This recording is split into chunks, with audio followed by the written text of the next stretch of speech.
Good evening. Good evening. I am your host, the Count. Patrick here, the Midnight Society. All right, yeah. All right. Fun Sunday, huh? I know everybody's watching the Super Bowl, and people ask me, they said, "Well, you think you should go up during the Super Bowl?" And I'm going like, "Hell yeah, we should go up during the Super Bowl because really, who gives a shit who's playing in it? The Steelers aren't playing in it, so why do I care? The Bengals are in it, aren't in it, so why does Hobbs care? I don't even know if the professor is even into football. Hi, Bud. How are you? Echo is in the house. Jaden, welcome, welcome. So yeah, I can see by all the people rushing in here that there's some people that really don't care about the Super Bowl either. Now I can't say that it's going to happen in 2 years because I fully expect the Steelers to be a Super Bowl in 2 years. And quite honestly, if the Steelers are in the Super Bowl, I'll still be here. We'll still do a show. Of course. Hi, Rob. How are you? How are you? We are talking about two classic films tonight, and I will be joined by special guest host, co-pilot, the Professor, and Marianne. Okay, maybe not Marianne, but we do get the Professor. All right, all right. Good evening. That's right. Uh, so I just got a question. I've been dying to ask the Professor. I want to know if he's Of related course. to. Are you related to Rorschach by chance? No, I'm not. I'm not. We don't talk about him. He kind of went crazy a while back, and yeah, we try to avoid him. Don't want to get no bad relationships. Because I was just thinking to myself, was this, there, you guys, the family resemblance is really quite striking between you and Rorschach from The Watchmen. Oh, I probably should get some work done to fix that. No, no, no, please don't. Rorschach's actually my favorite character in that movie. He's pretty good. Yes, I saw I before we get started and let people roll on in here. Did you see the Flash trailer? No, I haven't. Uh, I saw that was shared, but I haven't had a chance to actually see it. But I'm not gonna lie, I'm not looking forward to that. No, not at all. Hi, Mr. Dan. Hi, Maverick. Maverick's here. Yes, we will be doing that, Maverick, for you because I do. I'm sorry that we did not get you quite enough over. I looked today and I saw you're back under at 4.99. We will fix that. We will push you back over. Count on that. Count on that. We did the other day. We did a drive for our good friend Maverick Media.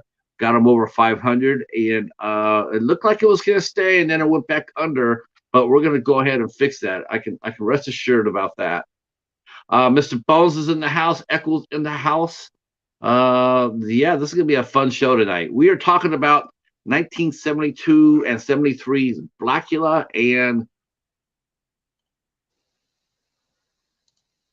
and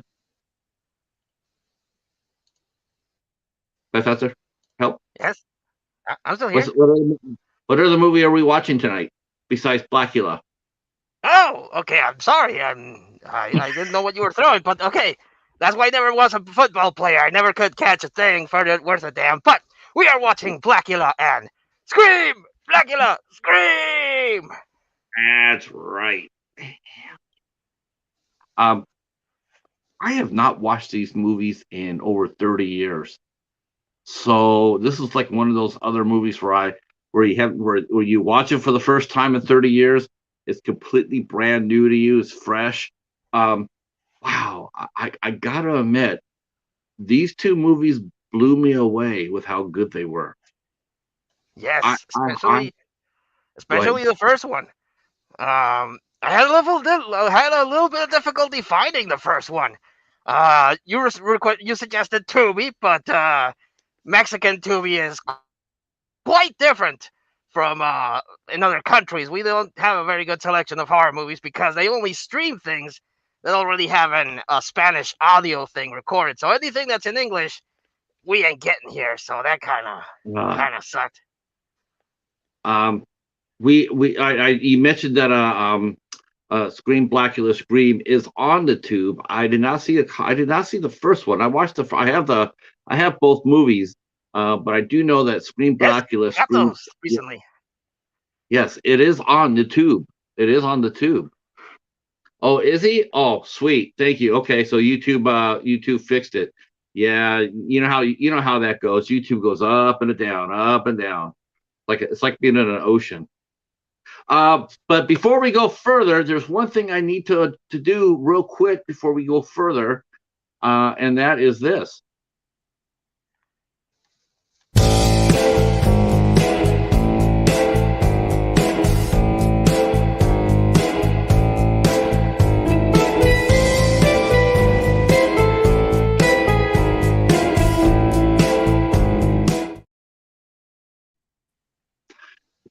I have to sit there. I know you guys are sitting there going like, yeah, but the bat's not here anymore. But if you watch Blacula and Blacula 2, Al is everywhere. This is this is a perfect movie for Al Lucard. I had That's so much fun watching it. that's why I wore the cape. Have some representation. That's right. And you know what? You look very much like Blacula. Actually, funny thing you mentioned that I was taking out the cape and I was wondering whether or not I should put on an afro wig, and I'm like, oh, I want to get Patrick in trouble, so maybe I'll just stick to the cape. Our good friend Derek is in the house. Thank you so much, Derek. I appreciate that. Yes, the bat will return. As he will be back. We don't know exactly when. We do know that he will be back when he's able to. He got the promotion at the job, and and he is known as a troubleshooter. So what he does is he goes to various libraries in around his town, and he plugs in the holes as they're needed. Which is a really actually, if you really ask me, it's really a quite an. I always thought a troubleshooter was actually a really good job to have. Um, I always Yeah, thought it was I'm really considered cool. more of a troublemaker myself. You and me both, Professor. You and me both. Uh, yeah, there's no doubt about that. I know a lot of people will consider me a troublemaker, but that's all right. I sort of take that as a compliment. Yeah, it's funny. We did this show. We decided to do this show because it's fun, and we knew the Super Bowl was going to be up against us or us against the Super Bowl, but we counted on classic horror fans to want to come out and discuss Blacula. Blacula, the first Blacula came out in 1972. It starred. It was directed by William Crane, who was actually, they say, was the first this movie won some awards. This movie won awards at Saturn Awards. William Crane was the first black director to have a major success with a horror film.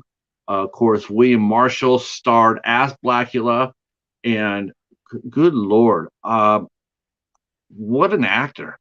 Oh William yeah, Marshall, what a powerhouse! I mean, that's I what was makes really these movies. drawn. I'm sorry, I was really drawn to his voice. He has such a thunderous, powerful voice. I'm like, oh wow, this guy's amazing.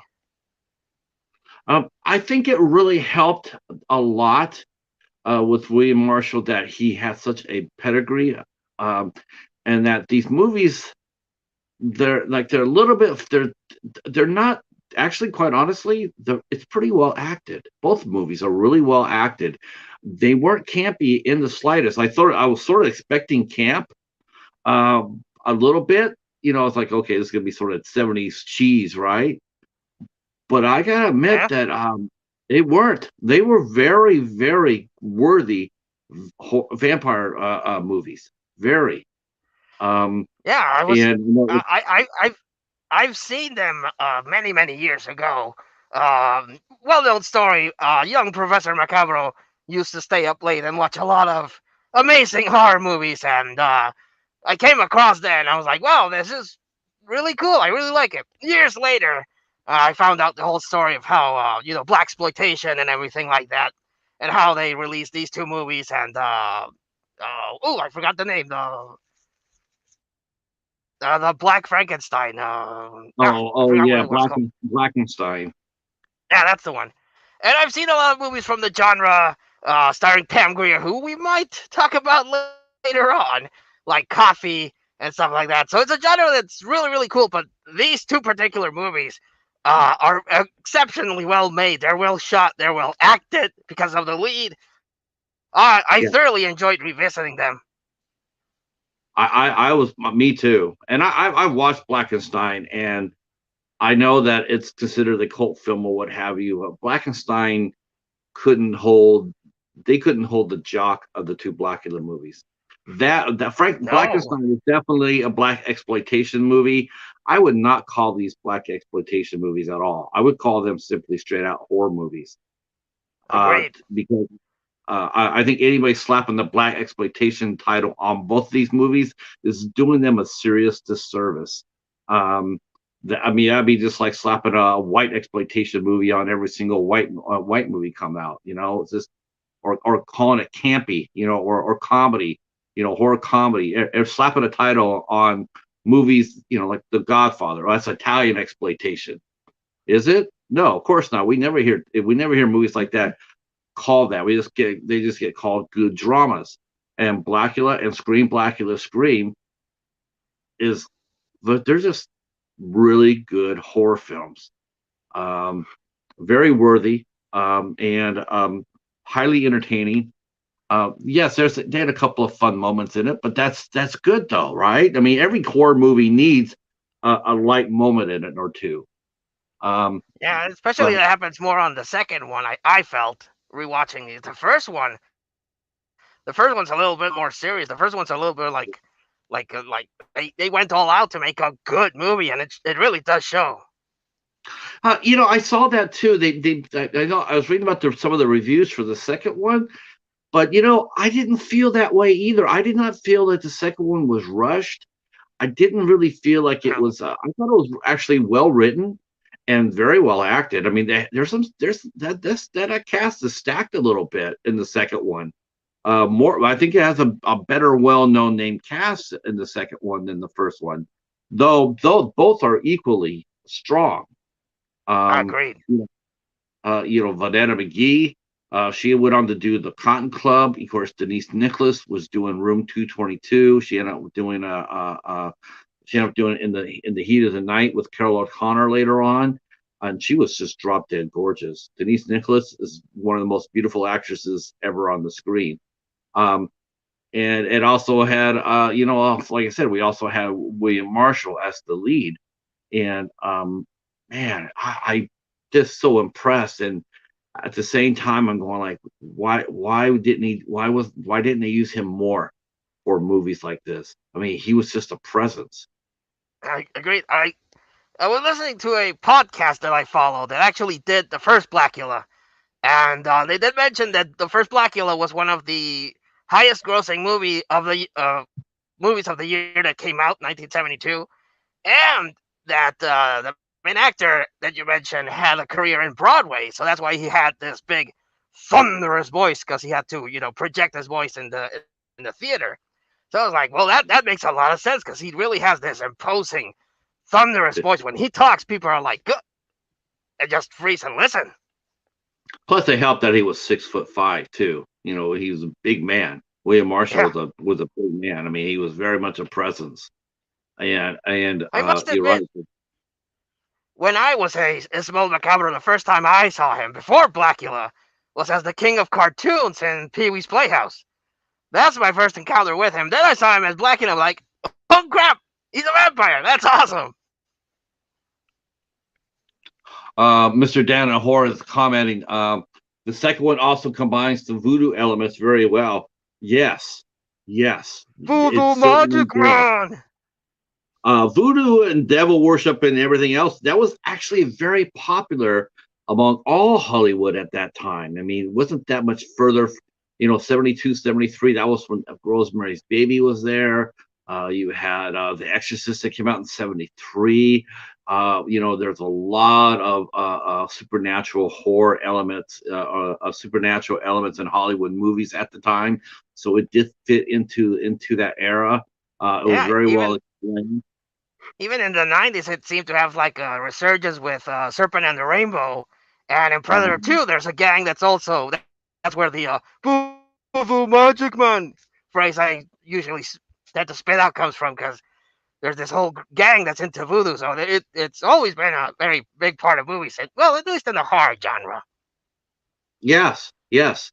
Um, I think you can even go back a little bit further, and you could go back there and as far as the supernatural or what have you, because we never did really find out what happened. You can go back to not only. I think this is a gateway, though. This is a gateway movie for black Yeah, horror.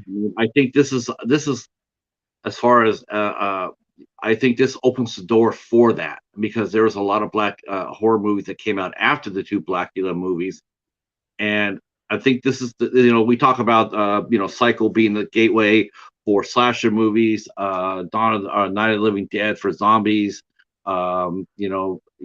key critical films that without them maybe we don't get anything else. And I do really believe that without Blackula Scream, we don't get black horror. There was a lot of because there was a few black horror films that did come out after Blackula. Julia came out. I think there was one called Ruby that came out. I could be wrong about that one, but I know that Julia came out, and there's others. And you're right. This movie finished in the top 30 as far as the films, top films of the years, money wise. 1972. This was a top 30 grossing film. Hey, Kalel, how are you, sir? And it was really fun. It was really fun to watch. And like I said, what made it so much fun for me anyway was the fact that they actually did take it seriously on both counts. There was there's no winking at the camera. There's very, very, very little. There's no stereotype. There's no, shucking and jiving and all that. And the language was really, really well smart. It wasn't full of slang like a lot of other movies would end up be doing later on. It really did play straight as an arrow, and it yeah. worked so effectively for it. Also, again, personally speaking on the first one, I do feel they also were able to throw in very subtly some social commentary on how, back in those days when crimes would happen to people of like different sexual orientations or minorities, people would die, and then no report would be filed, and well, sorry. So I thought that was also handled very well in the first Blacula. Mhm. I did too. Um, let's see. Angel Heart is a great voodoo movie. Yes, yes. Um, let's get into the first Blackula. We're gonna get into it. I know some people have seen it or not. If you have, there might be a little bit of spoilers ahead, so let's let you know. Because we will be talking these movies through the end, because we want to make points about what we watched. Um, I know. so I do apologize for that. I won't be. I can't. My computer's not that good, so I can't run the YouTube stream and StreamYard. So I apologize if someone asks something in the comments and I don't respond because I can't see okay, it. I will Sorry. handle the comments. I will definitely do that. Hello, Anna. How are you? How are you? Um, well, Also, people said the guys in the beginning were racist. yeah, Yeah, well, that's interesting you say that too. We'll talk about that as well. Hello, Mama Four Boys. Really cool channel. I just discovered them. It was really, really fun. Hi, how are you? We are talking about the 1972 and 1973 movies, Blacula and Scream, Blacula Scream, here on the Midnight Society. So yeah, let's do that. Let's get into this, because you're right. So the movie opens up with none other than we see Blacula, though he's known as Mamalde. Uh, he's actually originally an African prince, and he and his uh-huh. wife Luna have traveled to Transylvania from Africa to enlist help from Dracula and some of his some of the people that he could influence to help suppress the slave trade. And they're talking very cordially around the table, and the prince Mamaldi is telling he's saying, we could use people such as your help to help suppress the slave trade. um and unfortunately, Dracula actually turns around and he turns it back on him, and he's saying that that he himself does not see that he is actually an advocate for slavery. And he makes snide comments toward Prince Mamaldi's wife, and of course that causes instant tension, and the prince is very surprised and very upset, and says, "Well, that's the end of these talks, so we're going to get out of Yeah. here." I mean, Yeah, like, I don't blame him for that. I mean, I was actually surprised he just didn't get up and take the swing right away. right. I mean, Dracula was really, really, really either he wanted to get with his wife or he wanted her for dinner in a different way. So I would totally understand Mama Walde's reaction. I'm like, come on, man, I came here for help. Don't be dogging on with my wife now. I was a little surprised how they portrayed Dracula in that, because you've always seen Dracula in Eastern Europe, or in on the United Kingdom or the United States. You've always seen him there. And think about it, most of Dracula's victims have always been white. They've always been white, because that's how he's portrayed. With Van Helsing, and then and the brides and what have you. It's he's never faced an African or African American or what have you, and a major character against him. So it was really different Yeah. to see them. It was really The different to only see them. the only other movie that I've seen besides Blacula that kind of breaks that norm is one that Hammer did in conjunction with a Chinese studio, the Dracula and the Seven Rings of something. Where it's a martial arts movie starring Dracula and Van Helsing. But yeah, this is really the first time that you would ever see Dracula, along with people of African American descent. I thought that was very unique, and again, very well done, very tense scene with Dracula clearly going for the wife, and then what Dracula does to Mama Walde is kind of like, oh, you bastard. And it's really what's really shocking about that is that Dracula, he said that he and he got, and Momode is fighting his minions. And then what was really shocking to me was the fact that he didn't keep the wife. He didn't kill her, and he didn't turn her. He turned Momode, and he put him in the coffin. And he says, now you're gonna, I turned you into a vampire, and now you will know the eternal thirst. He put him in the coffin and locked it. And then really surprised the hell out of me was the fate that he had for his wife. He left her to a Yeah, horrible fate. Um, you sort of think yeah, that actually, you could really say Dracula maybe really over exaggerated just a tad with what he did to those poor prince and princesses. Just like he really came off yeah, as a true horrifying monster.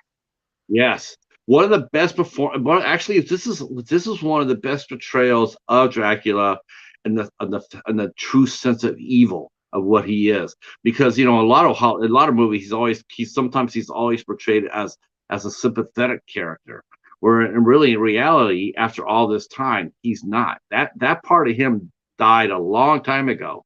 Maybe when he first got turned, he kept that, but he's been centuries old at this time, and all that goodness, all that any mercy or anything had just been, basically lived out of him. So now he's just an evil creature. You can And tell you can tell also by his appearance. Usually Dracula's portrayed as like your Bela Lugosi's, your Christopher Lee's, mhm. your Gerard Butler's, like very handsome and the like. And in this one, he's more like the book. He's old, he's decrepit, he's mean looking. So yeah, I agree. This is a very, very good depiction of Dracula. Definitely one of the best. Hey, Star Lord, how are you? Thank you guys for coming in. Thank you for sharing us out. I really appreciate that. If you get a chance to hook up with Mom and Four Sons, highly recommend it. Very, very good channel. They're new to us, so show them love. And hi, Anthony. I see you up there. So anyway, Prince Mamaldi, he gets locked in his coffin. He gets turned. He gets locked in the coffin, and he leaves his wife there behind. So this actually that scene sort of remind me of the Mummy, the first Mummy, the Stephen Summers Mummy, where after Imhotep and the princess get they get caught. His minions get caught and they get mummied. They get put in the coffins alive. With all the scarabs, and they cut out his tongue. They leave him. They bury him alive. And I thought about that when I was watching the scene. He put him in a coffin, and then he locked the coffin, and then he left them there for hundreds of years. Yeah, I you think gotta I think imagine for the first couple of years that must have been torture because the his thirst for blood, he has blood on his side, but he can't get out and feed it. And also, as his wife is probably dying from starvation and other things, his desperation as a husband is like, God damn it, my wife. I'm sorry, oh I yeah swore. Sorry. My wife is dying and I can't do anything about it.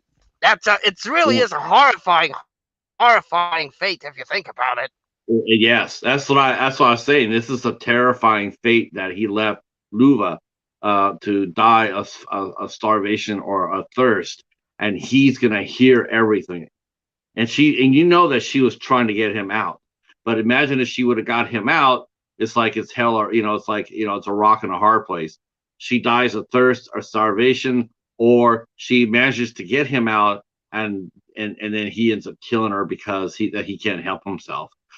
It's such a Dracula left did such a horrible. I'm actually trying to think of in the movies of anybody having a worse fate than that. And I know Renfield was portrayed as going insane, and eating bugs and all that. I still think that this is a worse fate of any victim because he had to listen to his wife die. Yeah. There's just no way around that. They didn't show that, but that was happening. So and he's still weak. He can't get out of the coffin because he's just too weak. His blood is drained, and he needs to feed on it to restore his strength. So it's not like he could kick out of the coffin like you would think that. Well, why didn't he just kick out of the coffin? Or do what the bride did. Just get a little place and just start hitting it. Um, but it just wasn't working. He was just in a too weakened state. And so we go forward to the present day, and we see that there's two, and this has really surprised me too, Professor. But this is like right away two, obviously gay men right up front. I mean, right up front in a motion picture like this. Their characters. I mean, you knew what they were right away, Yeah. and yeah, it was something different. It was you really didn't see that sort of portrayal in a movie like this. No, you really did. It really is a groundbreaking movie in my opinion because it does have a lot of things that you wouldn't normally see. When did Cruising came out with Al Pacino? That was after Blacula, right? Oh yeah, like That's when 78, 79. yeah. So that's when things starting to get the ball rolling. But Blacula, again, just pushing it out there and doing it very well. It is the type of people that were in those times. They weren't. I didn't feel they were over exaggerated, like say in a No, comedy or something like that. It's just two people that were, that's sexually oriented, and they were looking at this coffin as like, oh, this will look yeah, lovely. Let's take it with us, and they yeah. did. I didn't feel either one of those characters were stereotyped. I felt that's I've known. I mean, in my career, I used to work at a gay club. I used to work security for a club, and I saw a lot. I've been around the culture a lot, And those two gentlemen would have fit perfectly, and they weren't any exaggerations. They weren't, they didn't do, if they would have did the hand moments, if they would have like flipped their hands like this and that sort of thing, or like maybe, but they in weren't. They were Beverly Hills Cop, there the right. Belgian character's like, "How are you doing?" Nothing like No, that was done here. That everything was oh, seems like everything was done with respect, and that's what makes this a cut above the rest of the movies. and what's really interesting too is they're shown as being very, very smart businessmen. Here they are. They're negotiating. They're negotiating for all these antiques, and they're working the price down. And I'm going like, that's like any reseller that I've ever met. Yeah, yeah, I mean, well, yeah, I know exactly those people. I see them all the time. So they go ahead and they negotiate to get these antiques. They buy all these antiques for a very fair price, and then they ship them to Los Angeles. And I thought the portrayal of the first two victims was really well done. It wasn't stereotyped. They weren't mocked. Um, they obviously cared for each other. Then we see yeah. them again, and when they got to Los Angeles, then they're inside.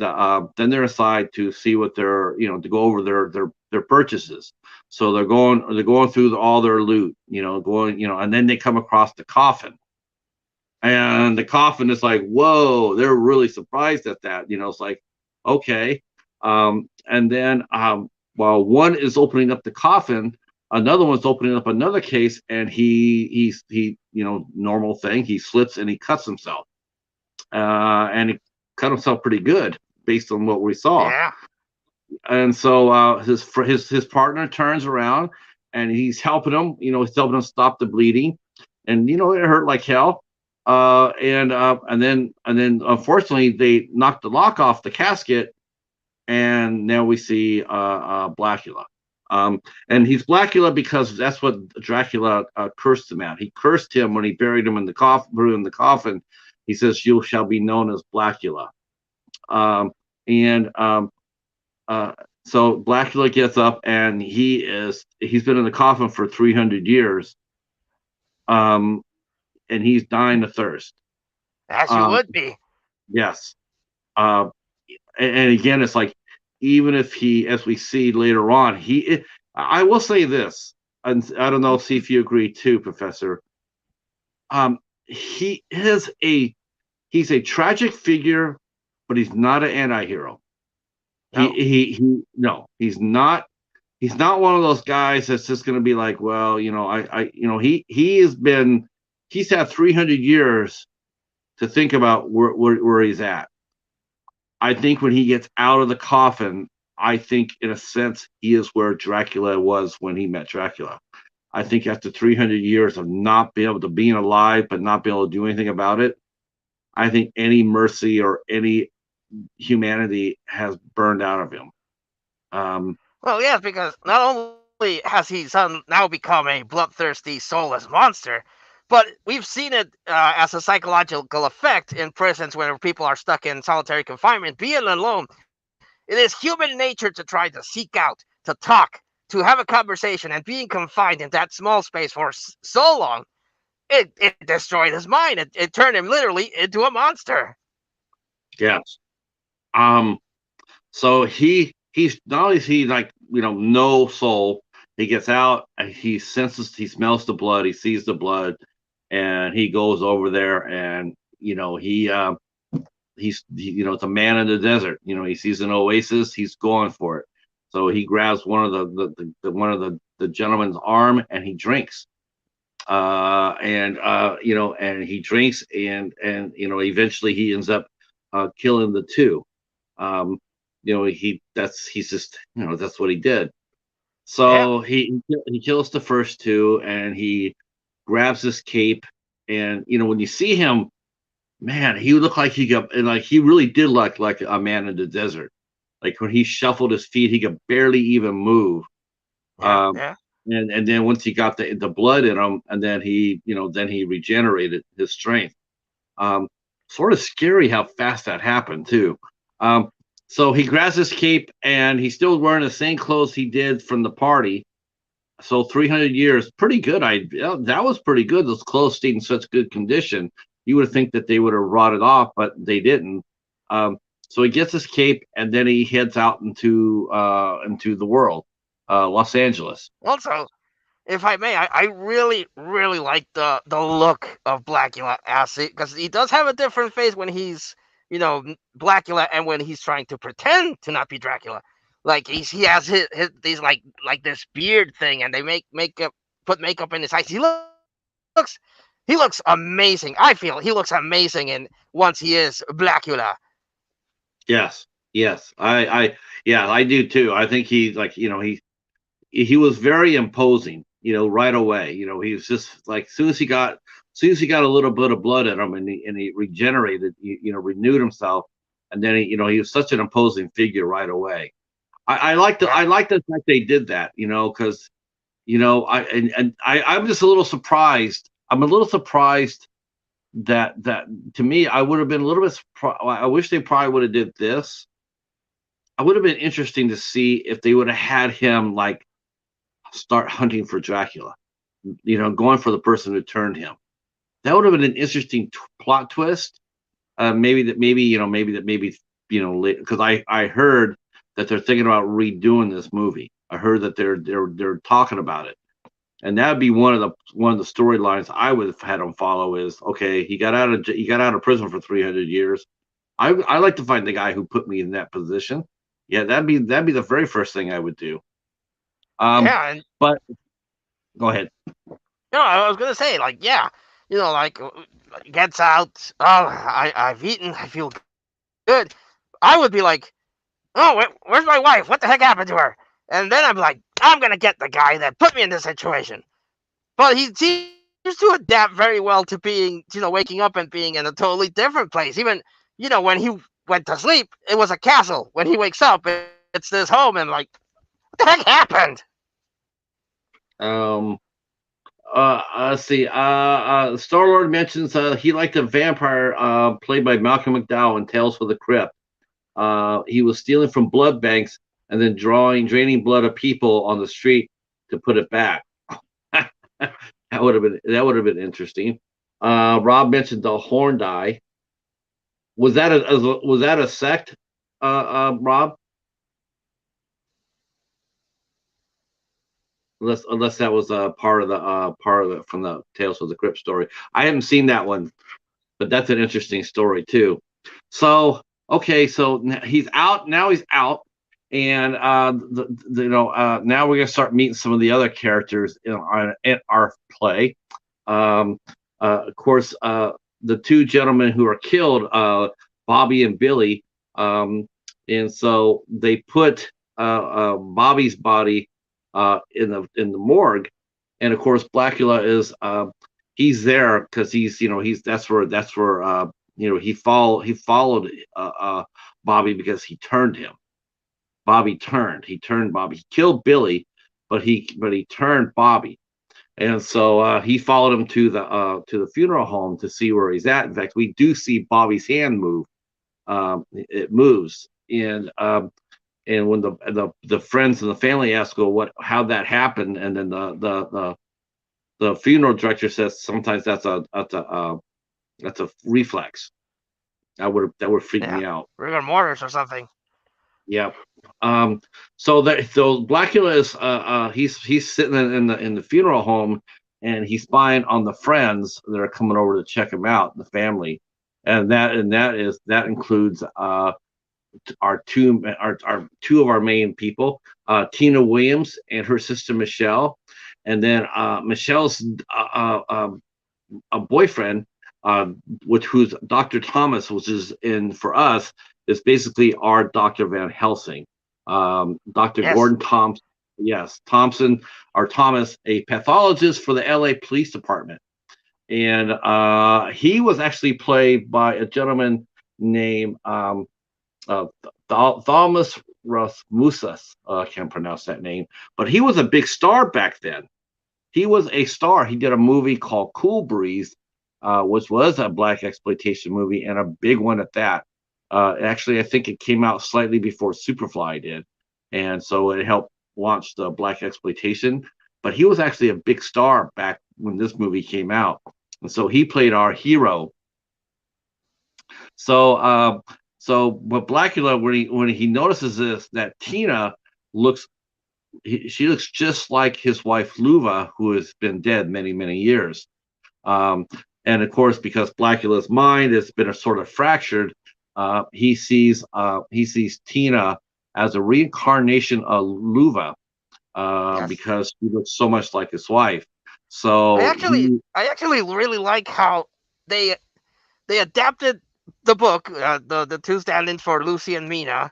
You got Van Helsing there, and um, then how it also takes elements from the Mummy with Boris Karloff, because he's looking, for his mummy bride, but her spirit reincarnates. So you could also interpret it as Luva died, but her spirit reincarnated here in America. So I like how this whole thing's drawing from different things and making it really work out. Here's our Al. Do you want to come up? Here's our friend Al Lucard, the bat, coming in, popping in for a second to bear my fangs. Of course you are.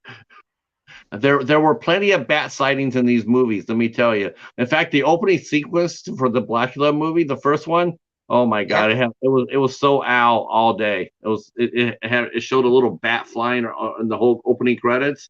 It was just a little bat flying around and going like, that's so Al. Shit. Yeah. Do you want to come up for a few minutes, Al? I'll see if he can bounce up here.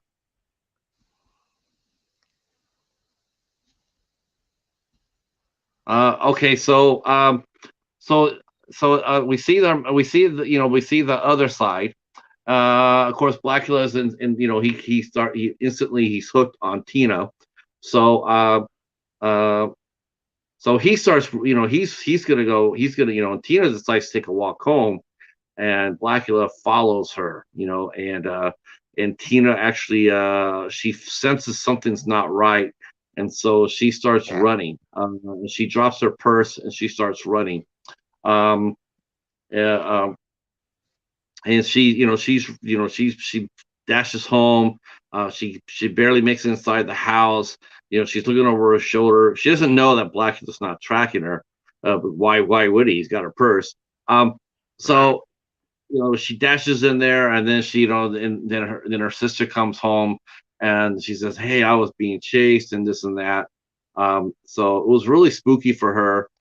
Meanwhile, uh, uh, and meanwhile, Blackula chases after her. He does chase after Tina, and he's hit by a cab. He's hit by a cab. And yeah, he's not hit flush. He's hit over the top. He comes up and he gets up there, and he's a little banged up, but of course he's immortal, so he's not really hurt. And the cab driver gets out, Juanita Jones, as we find out later, and she's really upset because she's scared because she hit him out of nowhere, so she's scared. But as she's talking to him, she's noticing that he's like not really visibly hurt, and Mhm. he's not really shaken up, and he's like like all of a sudden then she's looking at him well, like maybe this is a guy that maybe somebody I really don't want to talk to. So she attempts to try to get out of there, and unfortunately, it's dinner time for Blackula, and that's what he has for dinner. Yeah. He kills the cab driver. That's the one thing that the scene is well done, but I have to put myself in Blacula's place. I'm like, I just Yeah. woke up. I'm getting used to this whole new thing, and I see a car. I have no frame of reference to what a car is, so I see this thing barreling down on me.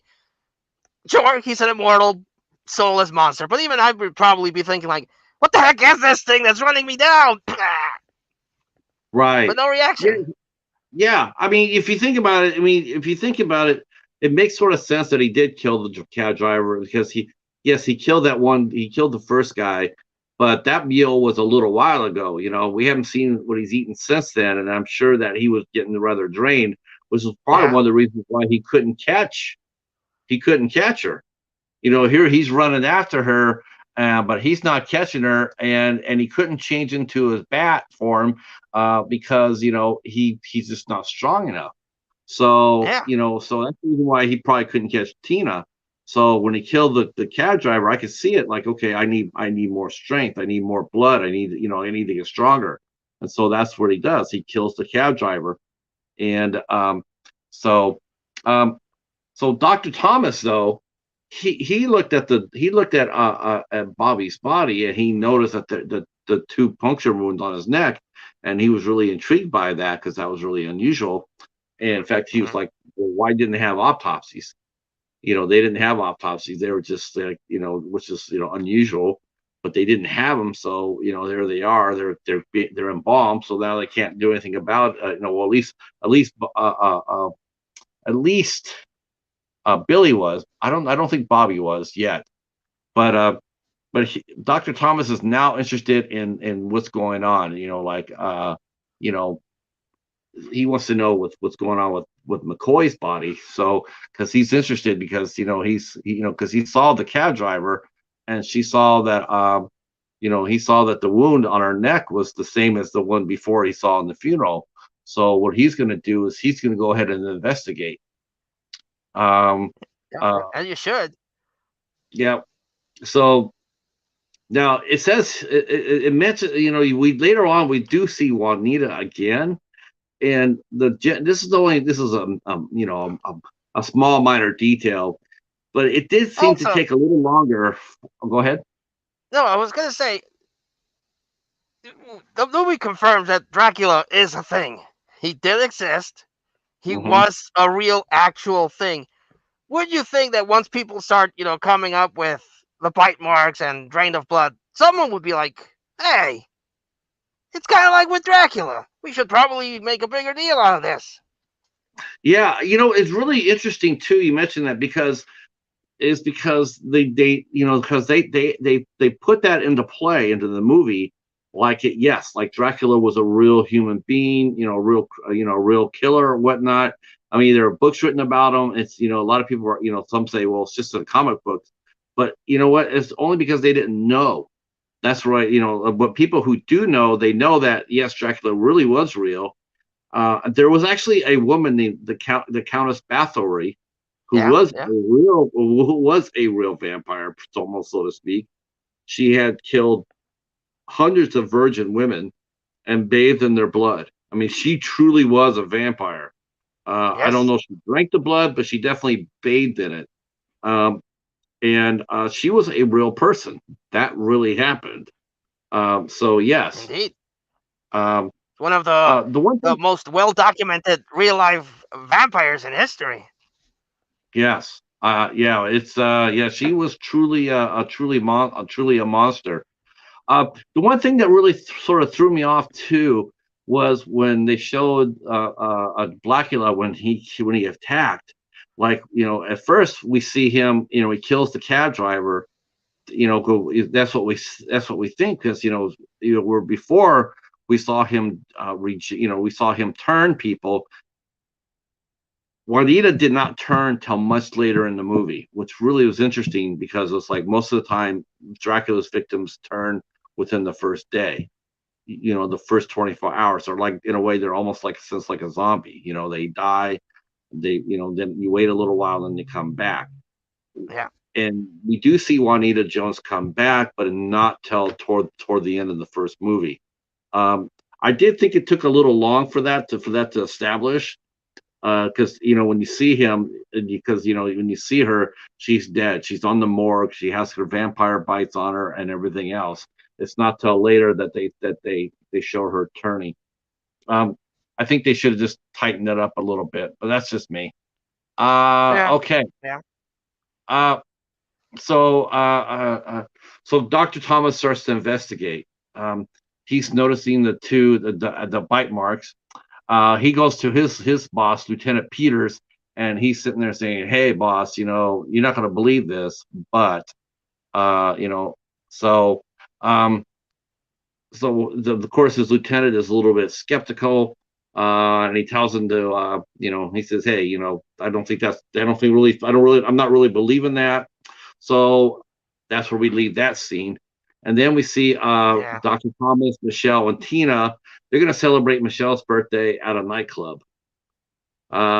So we do get a musical interlude, which was a common thing in later black exploitation movies. We do see that a lot. Um, we saw that in Blacula or Blackenstein. We saw that in Superfly and Cool Breeze and other movies. There was a time because these movies were not only to help develop actors, but a lot of times a lot of the music at the time that was popular at the time, the bands would make appearances into the movies as well. And so Yeah, the there was a band, lot of cross promoting, which is yes, great. If you're trying to help establish and empower a culture, you do it with actors and with the music that the culture listens to. So it's a good marketing thing, if you would say. yeah, it really was. It was ahead of its time for sure. We saw the Hughes Corporation, which was a real band. They were the band at the nightclub. I mean, they gave him a chance to do songs. And it wasn't, like I said, it's not the first time. I mean, Curtis Mayfield, he was in Superfly. They showed him playing in a club scene, and they showed Curtis Mayfield playing, which is Yeah. totally badass. We gotta It's do actually a Superfly. formula that was also kind of copied in Mexican film. They would also have during the time period they would have this scene, and then they would cut for to showcase someone either singing or doing a musical number. So it is something that kind of bled into Mexican cinema as well. The one at Blackenstein was really weird. It was really weird because they not only did they have a musical interlude in Blackenstein, but they had a comic do a set, and it's so off-putting. It's like it's so bad. It's like who thought this was a good idea? I mean, the music was one thing, but putting a comic on there and letting them talk for 5 or 6 minutes doing a set, that was just like I can't think of a better way to destroy your movie's pacing than to drop some guy who's not that funny and drop him in and give him 6 minutes of screen time. Yeah, And he was that's what they did. probably one of the producers' brothers-in-law, or someone that he wanted to push because he had to. Yes, it had to be something like that, or someone who was an investor. But the music worked in Blackenstein. It worked really well. The music was fast paced. It was very hip, and it shows that showed the other people. Showed Dr. Thomas, Michelle, and Tina enjoying themselves. Um, and then out of the blue, who shows up to the nightclub? But none other than Blacula. He shows up and he is there to return Tina's purse because he picked it up after in the night before. So so he comes in and sits down with them and orders French champagne, and that was a really nice touch too. So he orders French champagne. So they start talking. Dr. Thomas gets a phone call um, from the funeral director because Bobby McCoy, he's gotten up and left the building. He is gone missing. So Dr. Thomas decides to send some men down there to help look around for it. Um, and of course, Blacula, he's trying to make time with Tina because that's who he thinks is Luvia. So as they're all talking, a friend of all theirs named Nancy, she happens to be a photographer, and for the nightclub, because a lot of nightclubs at the time, one of the things they had in nightclubs was they had photographers that would go around and work the room. They would Yeah, take yeah, pictures of all the partying because they would promote the club by posting the pictures up. That was a common thing back then. And so whenever you yeah. saw pictures, you would think, "Oh my gosh, that's a place I want to be," because there's so much action. So a lot of clubs will hire photographers to do just that. So that's what Nancy was there for. She took a picture. She took a picture of the table. Now we do know that you cannot take a picture of a vampire, which is why No, we don't have very many actually, pictures. jumping the gun, that comes big into play in the sequel.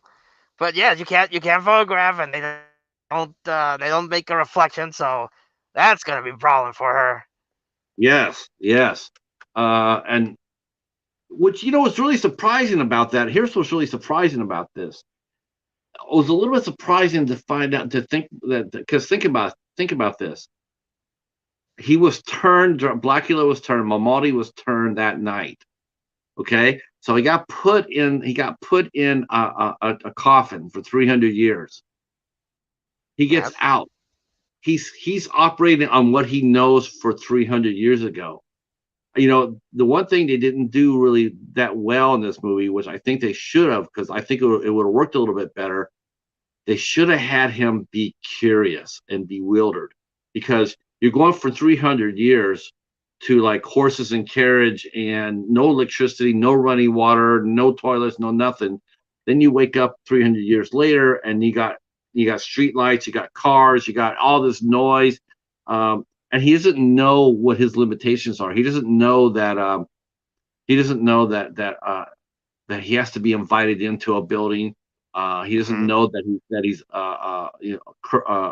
sunlight affects him. He doesn't know any of these things because he's never experienced it and he was never told.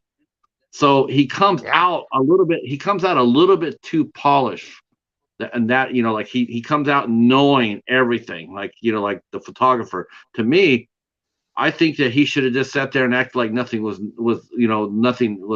unusual until it was shown him, because he reacts like as soon as he gets his picture taken, he already acts like he knows that his reflection is not going to show up. But how would he know that after just waking up? Yeah. How would he know? He wouldn't. I mean, he was too polished in that respect. Yeah. There is an argument that was proposed in later vampire movies that, more especially the underworld movies, but they've been done before, that if a vampire drinks blood, he also absorbs the memories or the knowledge of the person that he drained. So an argument could be made that when he drank his two prior victims, that's when he kind of got a better feeling for the world he was now inhabiting. But yeah, that doesn't explain how he knew, because I doubt Dracula left a pamphlet in the coffin. Like, by the way, now that you're a vampire, here's a couple of Yeah, things you might want to watch out for. So yeah, yeah. his knowledge of how much he can actually do and can't do is up in the air. But the other thing, maybe, when he trained the victims, some kind of like ambient knowledge came upon him. I don't know. Yeah. Maybe I'm just I looking never thought too about deep that. into this. Right. I mean, he could have. I mean, that could have happened. He could have. I mean, psychically speaking, he could have done that. Though I've never seen a vampire. They've never shown a vampire do that. Psychically attack anybody like that. But it could have. And Star Lord mentions about they had streetlights had been around a long time, but I don't think they would have been around in Transylvania. Transylvania No. was sort of backwards. I think yes, in Europe, yes, and you would have been absolutely right. But he did not get out of he did not get out. Yes, but that's a lot different from modern lights. A lot different. Um, yeah, it's not like they left a dummy's handbook to vampirism for vampirism in the coffin. um, No. so, but he does seem to know by instinct that having his picture taken is not going to be a good thing. So, of course, and then Nancy goes ahead and she says, she happens to live real close next door, so she's going to go over there and develop the pictures and bring them back, which was really that was you know that was sort of different. So that's what she does. She leaves the nightclub and she walks down to her house to develop the pictures to bring them back. So, and yeah, that, that was a little different, but that was all right. It was all right. Of course, because they got to show Blacula reacting to it. Um, Yeah. so so anyway, Blacula goes inside her house, and this time he does not turn Nancy. He does not turn her. Uh, he kills her. Like so far, he's turned Bobby and he's turned Juanita, but he's killed Billy and he's killed Nancy. Um, and of course, he destroys the photos and that she just developed that did not show him there. With him not being there. So the next night, Blacula visits Tina at her apartment, and now and then and she invites him in. She, when he opens the door, she invites him in to come in. So that's another thing. She did invite him. Um, and then he tells her his origin story, um, which she believes. She tells him what happened to him, and she's like, okay, I'm accepting that. Saying that he's been cursed, and he's been alive for 300 years, and he's been cursed by being a vampire. And she takes that the grain of salt, like, okay, I believe you. Let's go to bed. So that's what they do. So, which is okay. It was different. Meanwhile, Dr. Thomas and his supervisor, Lieutenant Peters, and Michelle, their bodies are starting to pop up around the city, around Los Angeles, with puncture marks. So now they're starting to look around, like, somebody's doing this. This is a serial killer, and Dr. Thomas is he's beginning to suspect there's a real life vampire at work, and so he goes to Lieutenant Peters, and he makes the argument that he wants to dig up Schaefer's body, um, which is the other gentleman. And The other, this is actually starting to have some real apocalyptic implications, because Blacula spawned his two guys, and it just, no, you do your own thing. I got this chick I want to hunt out after, and they're starting to feed on people, and then those people are going to start to feed on people. So you got a very potential dangerous outbreak in your hands here. let's see, yeah, they mentioned that. Star Lord says, uh, bonfires caused by angry mobs. Yes, but I think that would have been for the Mummy, though, or Frankenstein. Um, that's they probably were that they're after him with. Yes, fire is one way too to get rid of a vampire.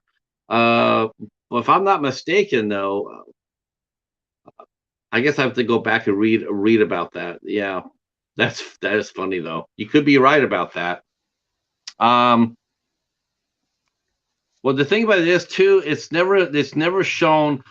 Dracula is only shown in the first scene of the first movie where he turns the prince. We don't ever see or hear anything about him being chased down in either one of these two movies. He never goes after him, and we never mention him. Dracula is considered a myth in the stories of Blacula Scream, Blacula Scream. Yeah.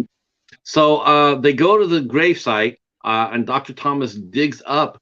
They can't find McCoy; he's gone. So they're going to go up and dig up the other gentleman, Billy Schaefer.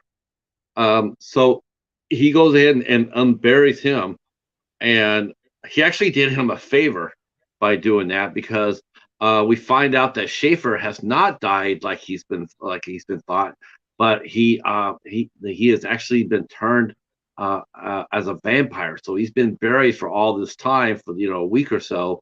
So you can imagine what kind of fun he was having being buried underneath the ground. So he comes back up as a vampire, and they fight. And Thomas is ready. Thomas is ready, and he manages to fend him off and kills him with a stake through the heart, just like old school Van Helsing.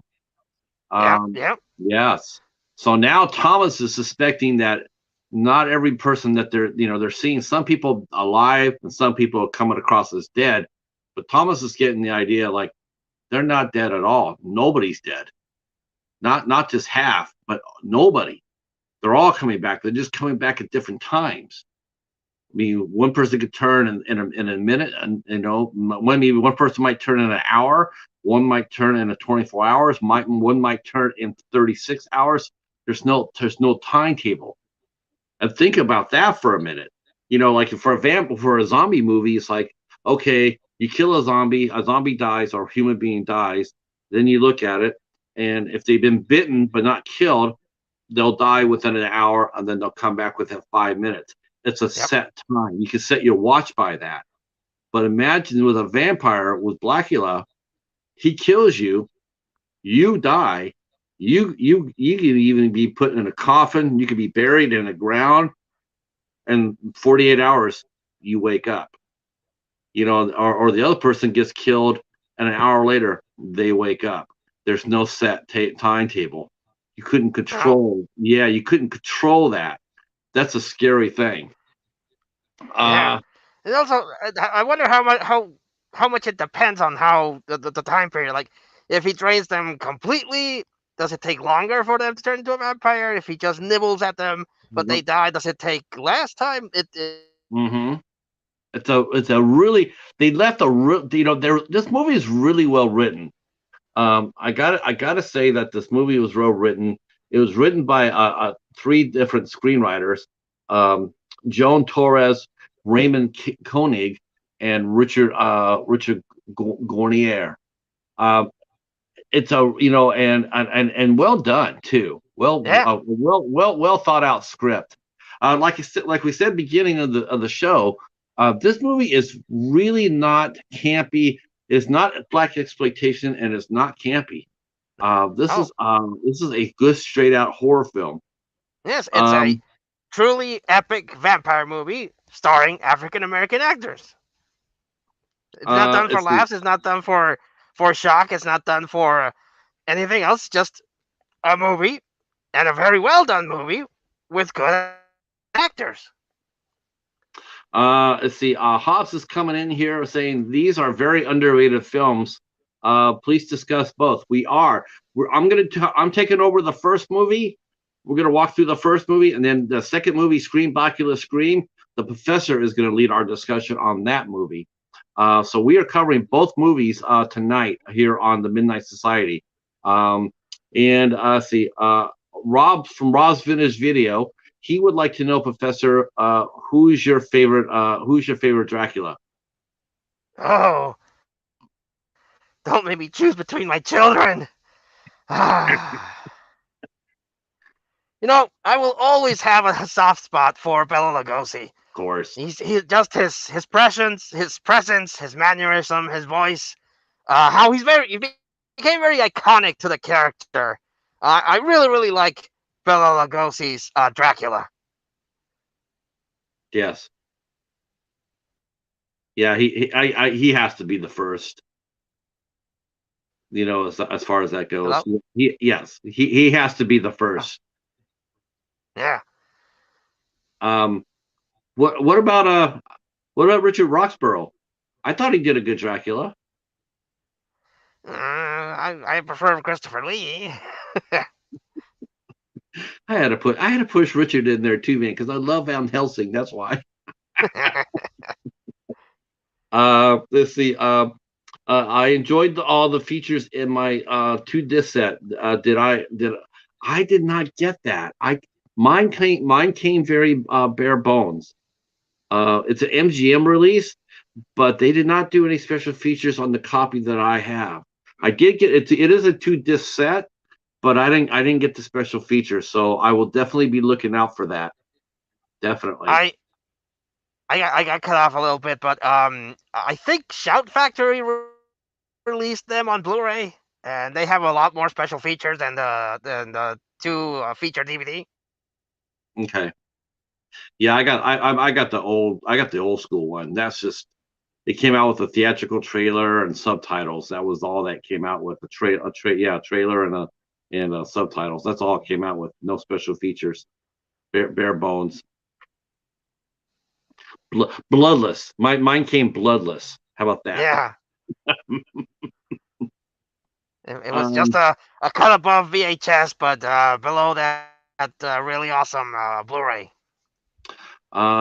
did you guys like Jack Palance as Dracula? I I did not know he played Dracula. I did not know that he did. I have I'm not sorry. seen him. Have you seen him as Jack Palance as Dracula? I'm sorry. I got cut off a little bit. What was the question? It says, did you guys like Jack Palance as Dracula? Oh wow, it's been years since I've seen that one.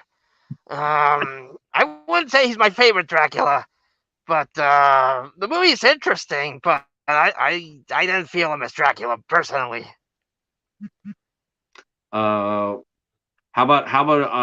yeah. How about You know what's go ahead. Gerard Butler made an interesting Dracula in Dracula 2000. I saw that you got that recently, and that's a movie that I kind of liked. I kind of like the spin they gave on Dracula, which I won't spoil because I don't know if you've seen that one. But I have not seen it.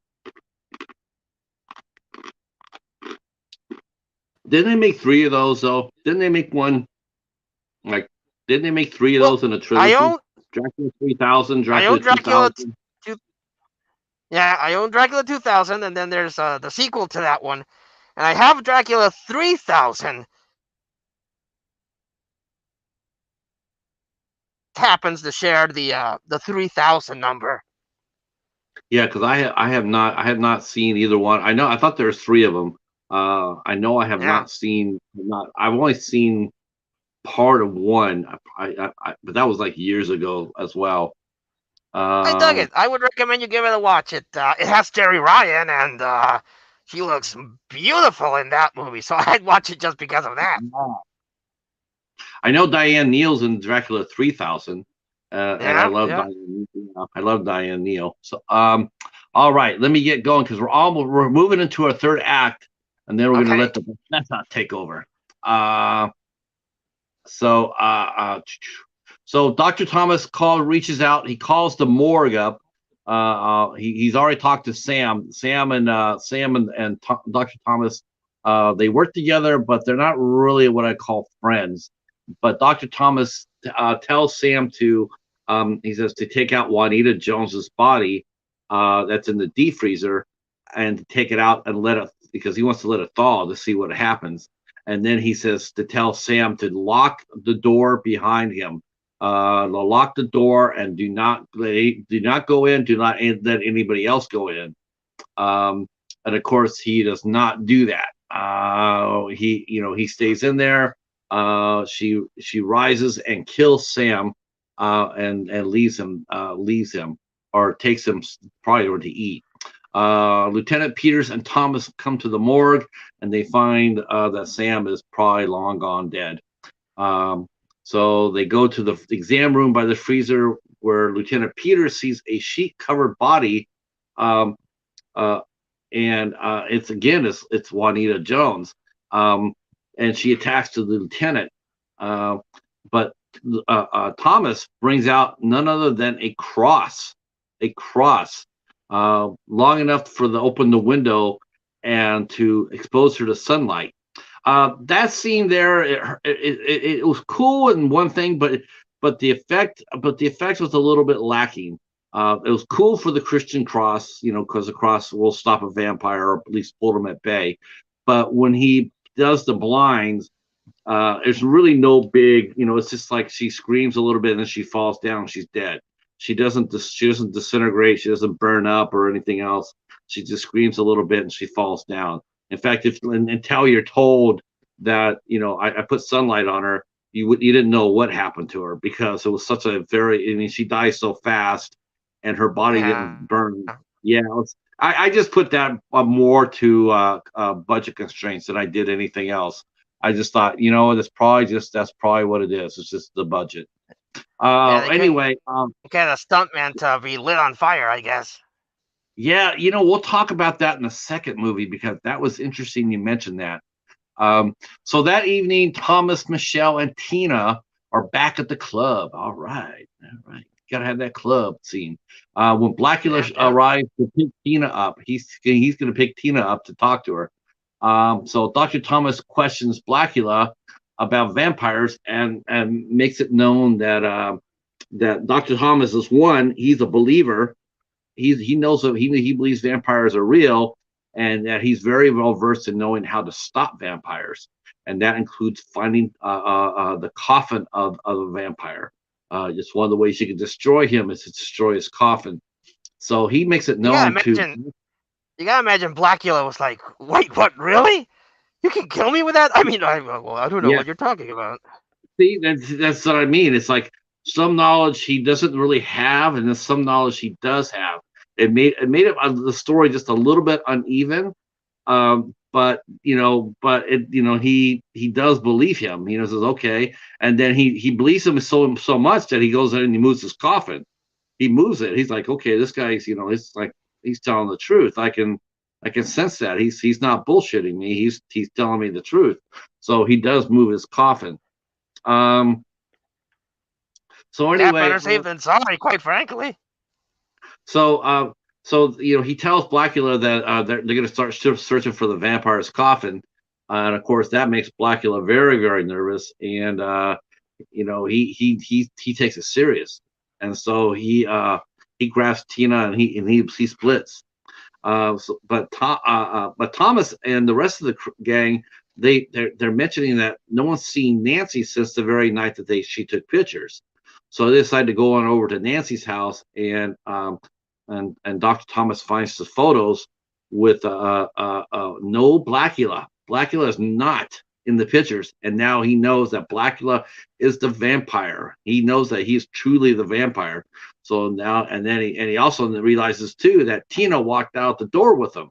So now it's like, okay, not only is the guy a vampire, but now he's got my girlfriend's sister, and so he's really concerned about that. So he sets off after them, and he calls Lieutenant Peters for help. So Thomas rushes to Tina's apartment, and they squab there for a minute. They fight, and Tina screams for him not to kill him. And so Blacula shows mercy, and he doesn't bite him, and he doesn't kill him. He just slaps him out, slaps him unconscious, and then he grabs Tina, and they leave.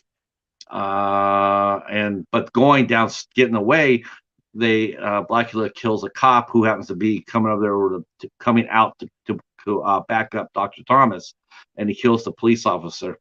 Yeah, police officers don't do very well in the Blacula movies. No, they don't. So, no. Kind of like putting the army against Godzilla. Yes. While they're giving chase to Blacula, they see McCoy has now walking the streets of Los Angeles. He is now sort of like a vampire zombie or whatever. So they know what's going on is really real. Lieutenant Peters is now a firm believer, and so they chased Blacula to his hideout, which looks to be like a old factory, old power station. The cops and Lieutenant Peters and Dr. Thomas all hit this complex, and they come across the nest of vampires that Blacula has turned. So the cops are fighting the vampires and losing pretty horribly, actually. And Dr. Thomas says, don't kill anybody. Don't stay away from them. Just you call for us. Don't approach them. Don't approach them because they don't have the weaponry to approach them. They have guns, but guns don't work. So he just says, all you need to do is just call me and let me handle it, because Dr. Thomas is now armed with wooden stakes. That's kind of jumping ahead.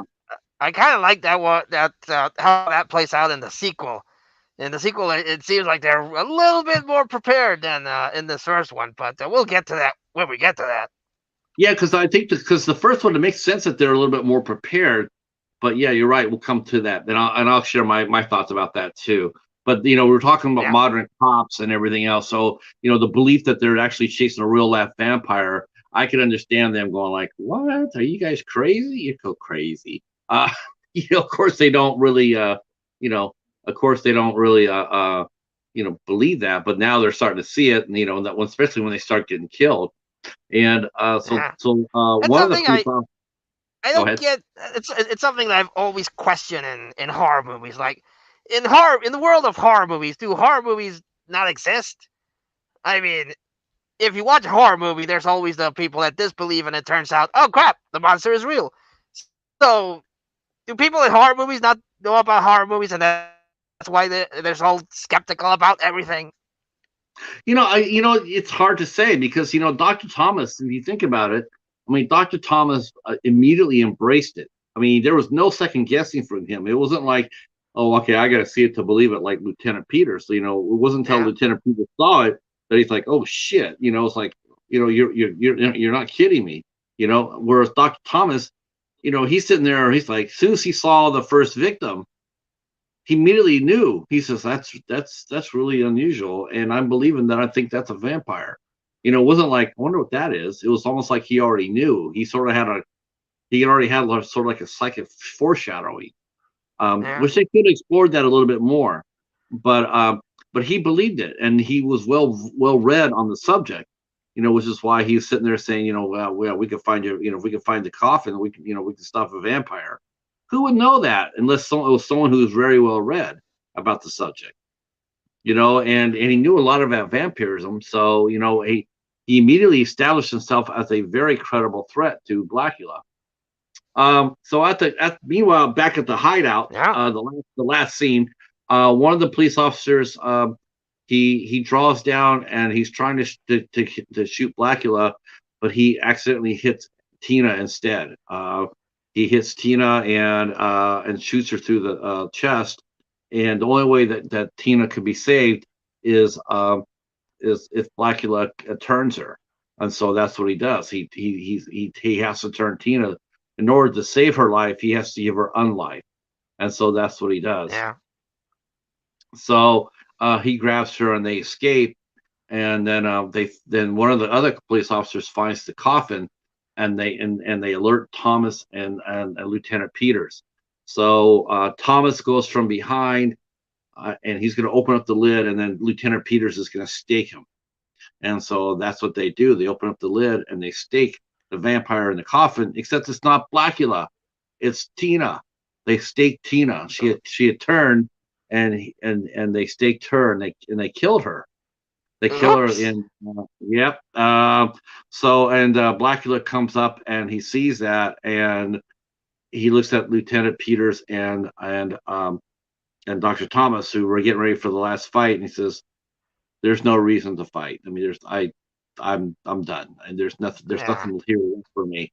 And so, very nobly, he walks to the stairs to the roof, and he basically commits suicide by letting the sunlight kill him, and Well, at he that burned. point, really, well, what did he have left? He had a second chance, meets the reincarnation of his dead wife, and then now she's gone. So, Yeah.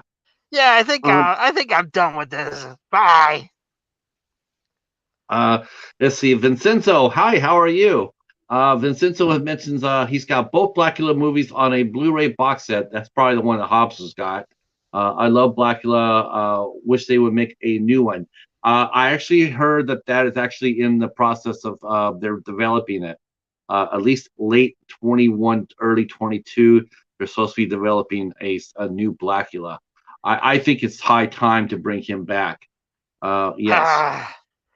Uh, I Uh, am curious now that you mention it, but it would really depend on who's writing it, what studio is releasing it, and because if I'm familiar with their prior work, I might be a little bit more interested in the remake. It'll probably be that guy who screwed up Halloween. Uh, yeah, we'll let Danny McBride write it. Yeah, we'll really have a bad comic write it. All right. I don't know who would write it. Um, that's a really good question. Um, Anton Fakwa would be a good choice. I think he needs another movie. Emancipation was not a good one of his better efforts, so I think it would be really good to see him bounce back to do a movie like Blacula. And they have to play like the first one. They have to play it absolutely straight. No cute casting, no fan service, no bullshit like that. Play it like Blacula. I mean, play it straight. I think it's a sensational movie. This is actually one of my very favorite vampire movies. Oh, the professor. Someone stake the professor. We'll have to, we'll have to bring him back. Hi, Casey. Uh, yeah. I don't know what it is about the wooden stakes that allow them to kill vampires where bullets do not. Um, that's always been interesting to me. Or in Blake and Blade's case, silver nitrate. Um, let's see. See. Bella's my favorite, but Gary Oldman's Dracula is up there. So's Franklin Jealous Dracula is up there as well. And like I said, I really enjoyed Richard Roxburgh's performance as a vampire. I thought he as Dracula. I thought he was really good as well. Let's see. Let's see. Let me catch up with the. Let me catch up here. Let's see. What are the rules in this universe? I don't know. It's really interesting, Star Lord, about Blacula. It really is. It seems to be the same one as in any Dracula movie. I looked. That's how I looked at it. Okay. Yeah, I enjoyed. I very much enjoyed Franklin Jealous performance as well. Would a 19th century canon work killing a vampire? Probably not with the not even no. I think he would regenerate. I think you could knock off a limb. I mean, you could blow off an arm or a leg or whatnot. I just think a vampire would regenerate. Um, I'm not talking about Twilight.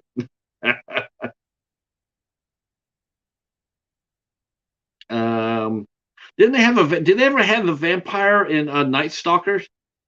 Didn't they have the vampire there? You had Forever Night. That was also a really interesting series. A vampire cop. He was a cop by day, and then he worked at night. Nick Knight, Forever Night. That was a really good show. Uh, a vampire as an anti-hero, like Angel. Uh-oh. I hope the professor can come back. We'll give him a couple minutes here. Let me go check and make sure he's okay. I'm gonna go to.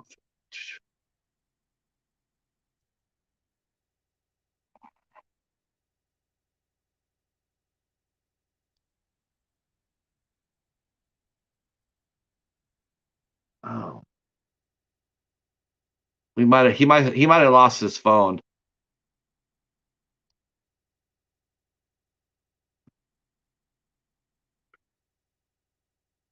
Let's see. Casey throwing up pumpkins. Yep. While we're waiting on the professor's return, Casey just sent me a video of a girl who dips her chicken tenders in soda. Would you guys? Jesus. She dipped her chicken in soda like Dr. Pepper. Uh, no, I wouldn't do that. I couldn't do that. I don't know. I'm thinking about that. I'm going like, man, it all depends what the soda is. Like if it was a Dr. Pepper or something like that, that might not be so bad. That might not be so bad. But like if it was like a squirt or a root beer, I probably wouldn't do that. That would probably be a little bit too weird for me. All right.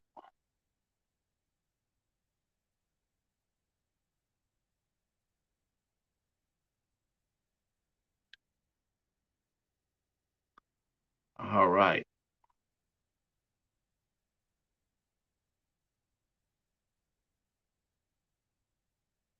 Now, so wow, hoping the professor can come back. Come back, professor. Come back.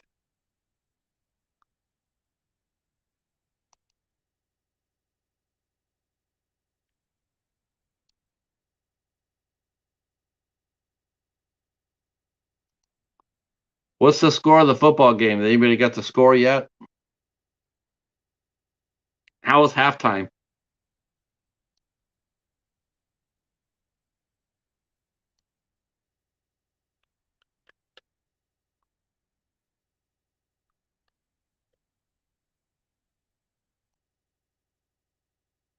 All right. Well, shoot. He might have to catch up with me.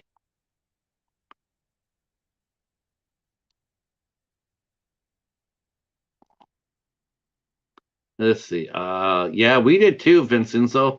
We really 27-21, the Eagles are winning. Oh boy. Yeah, Eagles are a tough team. Uh let's see. I would call up Oppenheimer and nuke a sparkling vampire. Well, remember though, too, Star Lord, werewolves can kill vampires, as we saw in Van Helsing.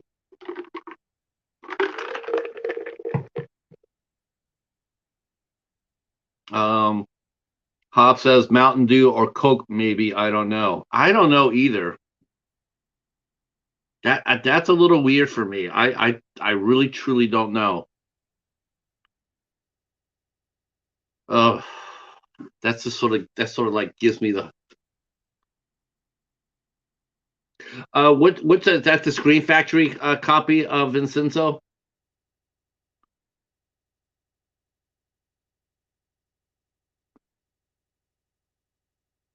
That's nice. I don't have that. I don't have that one yet. I just got the bare bones MGM one. Yeah, that's a nice one. Can't go wrong with that. And I was hoping to talk a little bit about the actors after the second movie, but I'm going to give the professor here another couple of minutes, so I'll cover that, and then we'll do that again on the second one. But the first movie, Blacula, featured William Marshall as Blacula. I'm going to save that for. I'm going to save that. Um, I mentioned some of the other names on here too. Uh, there was a lot of established actors in here, uh, uh, such as Elisha Cook Jr. as Sam, the morgue attendant. He was a very well known character actor. He did a lot of Western movies, um, ton of Western movies.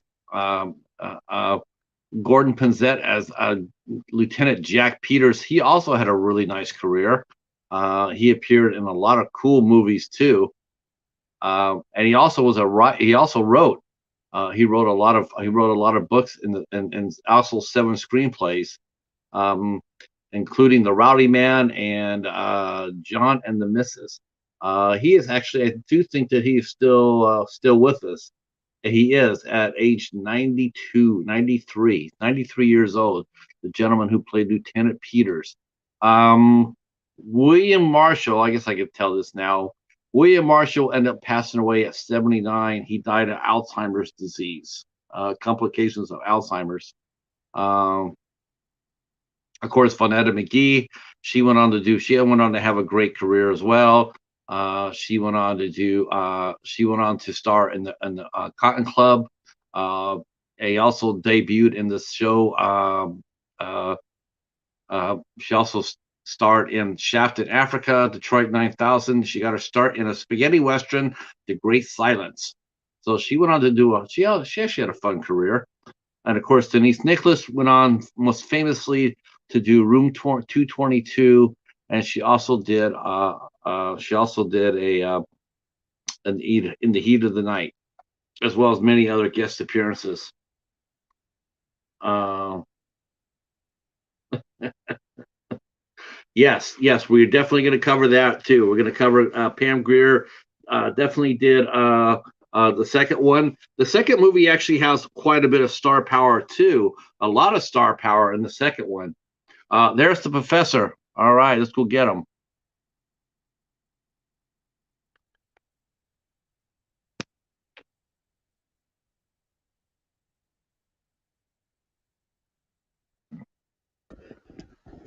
Hello? All right, professor. I'm back. A gremlin got into my Wi-Fi and it, You're here. had to reset the modem. Well, we knew you were coming back, so we were just getting ready to. We were just setting up the landing bay for you. And as soon as you pop up on, why aren't you popping up on the screen? Oh, Oh, I became a vampire. People can't see oh, me. no. We can't see you. Ah, come back, Professor. There you are. All right. We are going to turn over to Screen Black the Screen. We're going to let the professor talk about the deep dive and comments. So yeah, I'll stay in touch with the. I'll read the chat and then take it away, Professor, with Screen Blackula Scream. Okay, so I saw this one on Friday, and if I miss some parts, I'm gonna ask Patrick to fill me in because my memory is notoriously not good, even a movie that I saw recently. But the movie starts with Pam Grier. Pam Grier, and there's this like this funeral for a voodoo leader, and there's Pam Grier at her side, all sad. And then the son of the voodoo priest is like, "Well, she's gone. Now it's my turn to be the head honcho." And everyone's like, "No, no, you can't call it on yourself. You have to be voted." And he's like, "No, no, no, I don't have to be voted. I'm the son. By rights, it belongs to me." Because apparently the voodoo princess did not believe in the son. So the intention was to leave everything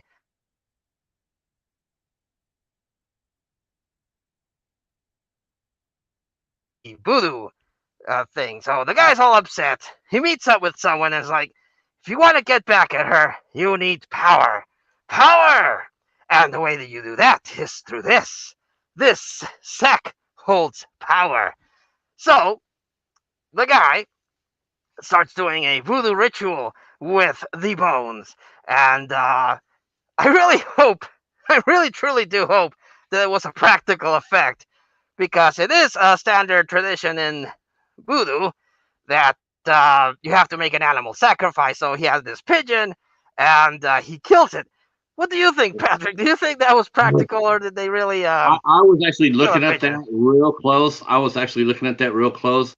I do believe that it was practical. Yeah. I don't think he killed the bird. I think it was no, no. I don't think they would ask him to do that. Okay, we want you to go ahead and kill a bird. No, I do believe it was a special effect. I mean, it was a prop. It looked pretty good. There is a you can kind of tell there's a cutaway between the live bird and then the other one, but it's very well done. I actually really liked how it looks and how it started bleeding. So he's doing the ritual. He's pouring the blood on the bones and he's like doing his chant. And at first it seems like he didn't have the mojo within him. That's probably why he wasn't chosen to be the next successor. He just doesn't have the magic touch, if you will. So he goes back. He's all depressed, and he, as you would when you're depressed after not being successful in gaining power, he pops a course, I believe, and it's like, "Ah, oh, man, I suck." And then you hear the thunderstorms, and you see a shadow coming up from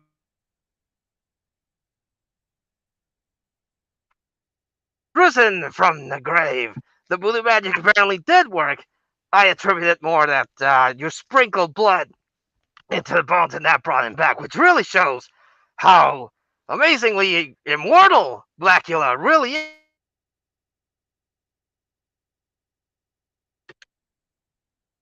Of blood, and back he is.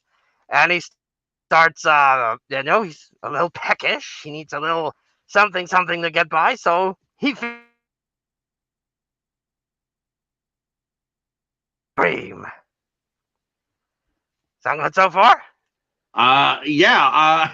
It's sort of weird. It's sort of weird. You cut out and then you come back Oh, in. It's just like it actually makes it really interesting. oh Um, that's my all right. my No, no, no. You're production doing fine. You're my doing fine. production is as low as an independent movie, unfortunately.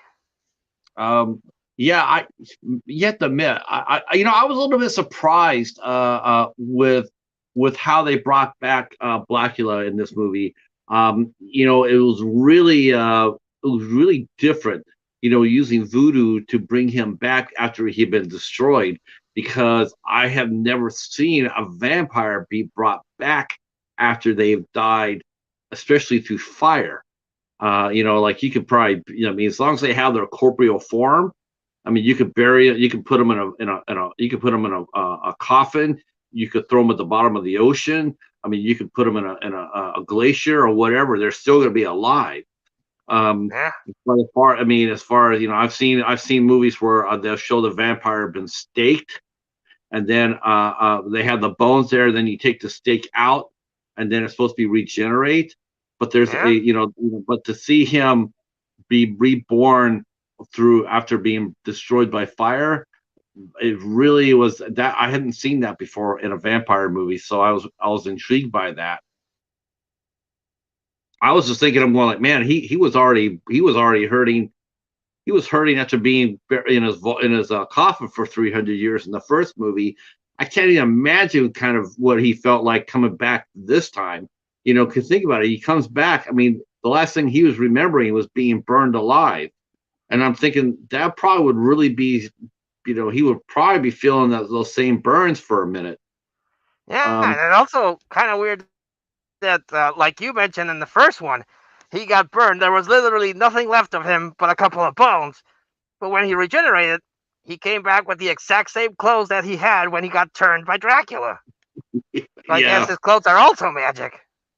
yeah, that does. You're right. You're right. I mean, I think if they made a new movie with him, and I think they would show him coming back like the Terminator, naked, because I don't think they would have him in the same clothes. Um, I mean, but I think it was because of the story, of the time of the story. I think it's the reason why they had him come back with his clothes on. Um, but yeah, I thought that too. Casey is mentioning Christopher Lee's Dracula came back a few times, I believe, even from dust. Oh yeah, Um, yeah, I yeah. guess. They turned him into ashes, and then he would come back kind of similar. They just sprinkle some blood on him, and whoop, Yeah, but regenerated fully with clothes. what would happen though? What would happen? Like in the Mummy Returns. Remember, after he was destroyed, they had to regenerate him. They had to go get like 7 cases. Like Yeah, seven. To me, it's like, okay. Let's say you did kill. Let's say Blacula died on that rooftop. Why didn't Dr. Thomas, Lieutenant Peters, and whatnot, why didn't they each get a separate container of dust of his ashes and keep it separated? Because you can't regenerate without, you don't want to walk around like Imhotep. You walk around with a big old hole in your head. um yeah. yeah. um Technically, a pin can kill a vampire. Yes, yeah, if you stab them in the heart with it. I don't know. Was it a wood pin? I think that's the only thing that can kill it. It was a wooden stake. I don't think a sword could do it. Well, that's actually Well, something that's been debated a lot. It's what kind. yeah, I think it has to be of earth. I mean, if you think about it, Yeah, garlic is of earth, wood is of earth, a fire is of earth. Where a sword is man-made, a bullet is man-made. now, Um, would a sword made out of silver be able to affect a vampire? Because there are some instances where silver also affects vampires. I've always never really thought of that. I know, like in Blade, they showed that, like silver nitrate. He says that kills them too. Uh, but I've always thought a vampire to kill a vampire, because you want to make him hard to kill, because that's what makes him so unique. I mean, if you just pick up a gun and shoot him, I mean, there's no real threat there. It's like, okay, we'll just grab a machine gun and shoot him dead. Um, that's Yeah, why I always like the wooden stake, a cross, holy water, um, and not just holy water and the cross, but your belief has to be there as well. If you hold yes. up a cross and you don't believe what you're saying, if you don't believe it's going to stop him, it won't stop him. It's actually one of the things I enjoyed in one of the Hammer Draculas, where the main character was an atheist. So, the typical cross and everything didn't work because he didn't believe. And you Mhm. have to believe in the object for actually to have any effect. Right.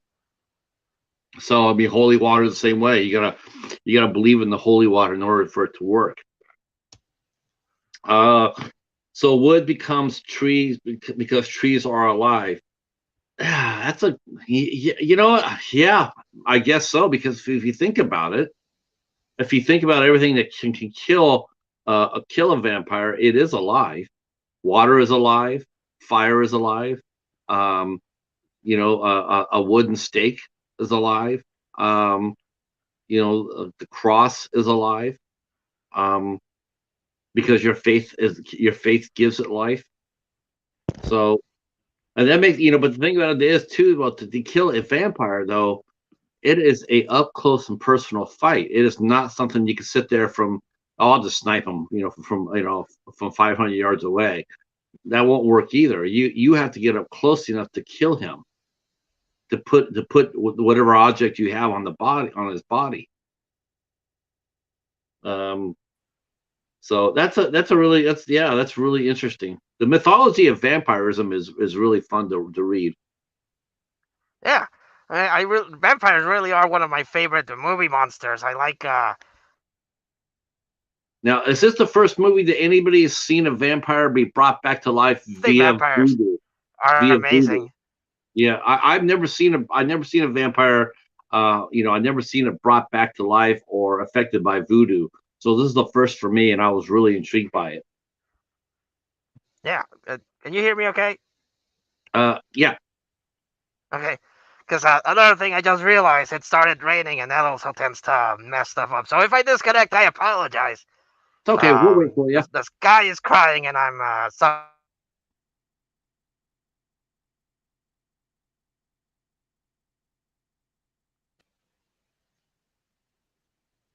hello. Hello. Yes, I'm back. So You're back. Dracula finishes, and I'm notoriously terrible with names, so I'm not as good as Patrick at remembering the names of the people. But Dracula feeds on this guy, and he starts feeling the power of being a vampire. And he dresses up in his nicest suit, and he's like he wants to check himself out, and he sees that he has no reflection, and he's like, "What the hell, man? I know I'm a vampire, but how am I supposed to check myself out? I look fly, and I can't see myself. A man can't go on life without seeing himself." And Dracula's like, "Sorry, guy, that's the way it goes." Yeah, it's sort of ironic that this voodoo guy, Big Willis, he um he uses voodoo. He uses voodoo to bring back Dracula or Blacula. He uses that to bring him back, and then he turns around and he becomes a victim of a vampire. Yeah, And yeah, it was a really nasty twist, actually, if you think about it. He's I'm going to bring him up so I can control him, so he can get me what I think is mine. And then the lack. I think it was honestly, I think it was almost like a lack of faith that ended up killing him, because if he had just kept on working the spell like he was doing, it was working, but he gave up on it. And so he left it, and he was sitting there and he's drinking his beer, and I think he was in his mind, he was going over what he did, what he missed, what step did I miss to bring this person back. So yeah. and he wasn't paying any attention because he didn't think it worked. And so he didn't have faith in his own abilities. And yet I here think he that is. also plays on why his mom didn't have faith in him either. He wasn't consistent. He wasn't as dedicated as maybe Pam Grier was. So she Right. saw that he just didn't have it in him, and he's like, "I'm not going to leave anything to you. I'm going to choose this lady. She has the real mojo right here." Right. Because she knows that Lisa would actually stay with she was more knowledgeable, more skilled. Willis had skills, but he didn't have the patience. Nope. And that's really what ended up killing him, was the lack of patience. It wasn't lack of skill. He had that. It was lack of patience that ended up killing him, because he's like, okay, I don't see anything right away, so I'm just going to give up on that. And then he went over and sat down, and then he did bring back Blacula. And then by the time he realized that, like, oh shit, I got him, and it was too late. Blacula go ahead and turned him, Yeah. and so he became a victim of what he was planning to do with the people that he was after. Yeah. Nice twist. Again, really solid writing on this movie. Uh, I heard that this movie came out in 1973 because the first one did so well at the box office, so they spun around and they did this one, within for the next year. Now, on the surface, you would sit there and say, after you turn over a movie in a year, you're not going to get the same level of writing or acting or skills or anything else. That is Now not the case here. that is This is true, but I do feel I like the movie. I'm not dogging on the movie. I genuinely like the movie, but I do feel like it does retread a lot of things from the first one. There's a mhm. lot of things that could have been worked out better, but I feel like it's the same thing with Kong and Son of Kong. It was just forced upon to do so quickly that it feels like they're retreading a lot of the same things where they could have gone very original territory with the voodoo aspect. I think the strongest thing about this is the voodoo aspect. But again, it feels like they didn't have the time to develop it, and there's a lot of retreading in this movie. Unfortunately, I feel, but it's still good. I still love the movie. Me too. Me too. So Dracula turns Willie, and he's like, "Well, you're a vampire now, and you have all the powers, but you can't leave the house until I tell you. You stay here." Probably because Dracula knows that this guy's going to start, feeding on other people, and he's going to get things out of hand. Right. I agree with that. He learned from the first movie about that. He wanted to keep things separate and more secretive because he was exposed by other people's actions in the first movie. Yep. So then Dracula goes out. And this is another thing where I feel maybe more time would have been better for the movie because he goes out and just like immediately finds Pangreer. He's like, "Oh hi, I'm Dracula," and Pangreer, "Oh hi Dracula, how you doing?" And I feel, how did he know where to find her? How did he know she was gonna be there? Hmm. You know what? Again, maybe from the remember, from the first movie, like we said that when he took a bite, he maybe got that psychic energy. Maybe that's how he got it. Maybe it wasn't just blood he's taking because Yeah, he that, did the that same thing. He did the same thing in the first movie. It's like, okay, he killed those two guys. Did he gain the knowledge of the present from the blood of those men? that's Did the he only gain thing that? that that's the only thing I could get because he drank Willie. He found out that she's a legit voodoo priestess in training, and he's like, this chick is gonna help me. So that's the only thing that kind of makes sense, honestly, because it's very fast how Dracula comes back alive and immediately goes for Pam Grier. Well, hell, wouldn't you? Wouldn't you? Well, yeah, but how did he know she existed? Oh, yeah, yeah. Unless Big Willis told him. Maybe Willis told him about the reason why he brought him back. I was trying to bring you back because I was after these people, and Lisa took my rightful spot as a ruler. Yeah, It sort of reminds me of the scene in Game of Thrones. Remember when Daenerys's brother kept on thinking that he was going to be the king. He should have been the king. And then finally uh-huh. said, "Well, finally, okay, you're right. Okay, we'll make you into a king." And then they did. Uh, but it was the sort of same thing. He thought that he was supposed to control and not his sister, and yet it turned around. And that's exactly what happened. His sister, Yeah, his sister, his sister got the crown, just like she did in the movie. because that's another thing. If I'm remembering correctly about the movie, is that Willie was kind of upset because it wasn't his blood sister. The mom adopted her from, saved her from the street, took her under her wing, and that's what mostly got upset Willie because she's not even like her blood relative. It's just someone that's better at voodoo than he is. Um, Or am I remembering no, incorrectly? you're right. Hobbs is dropping in here. Would you guys have liked more gore, filth, or grime in the film? Um, I think they actually had a lot more gore in this movie. Um, I think they did. I thought they had more gore, but it wasn't by the way of like bloody. But there was toward the end there were some really the ending of the movie really sort of surprised me, especially for the time of the movie. Because I really trying to remember last time I saw that in an era. we'll get to it. There's a big scene at the end of the movie, and you're sitting there and you're really surprised by it, by some of the gore that is shown. Yeah. Um, yeah, well, okay. So without giving too much, I was really surprised by the amount of fire they Yeah. were throwing the torches on. At that time. That was a new stunt. That was totally new, and they went to town on that. They must have spent a lot of money because they. How many people do you think did they do that stunt with? I think it was. I must have been at least a half a dozen or more, where they threw the stuntmen were on fire. Now that was different for back then. I really could not remember a movie that had done that and nearly as much as they did for the Scream Blacula Scream. That was interesting. Um, and yeah, I thought that was I thought in terms of gore, in terms of violence, I definitely think the second movie is definitely more than the first movie. Yeah. Yeah, I really do think that as well. I guess it's a I mean it's a compliment on the retreading. Like, okay, Mhm. we know we're gonna follow a lot of story beats, so we gotta give people what we didn't do in the first one, and the way we do that is more gore. Yeah, and they when they did that, they managed to stretch out the runtime too.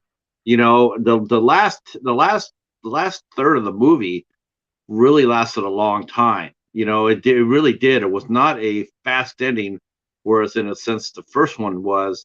This one here took a while for the last act to play out. I mean, there was a Yeah, lot more fighting, a lot more action toward the end.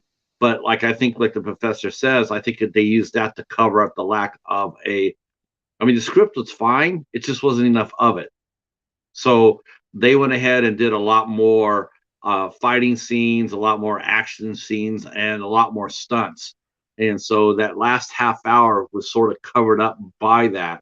And it sort of makes up for the fact that they retread and they didn't have the best, they didn't have a full script like they did for the first movie. It yeah, doesn't make the movie any less impactful or makes it less important. It's just again, it shows how smart the filmmakers were in making the movie. They knew they had a weakness, and they were able to cover it expertly. yeah, Because believe me, the last third of the movie, you're not thinking like, wow, they really are covering a lot. They're covering for a lack of a script. You're sitting at the edge of your seat going like, holy shit! And that's the way it was. That's what they were trying to do, and they did it. yeah.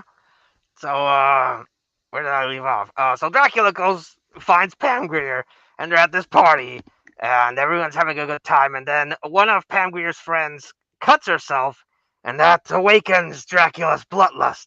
So he very quietly takes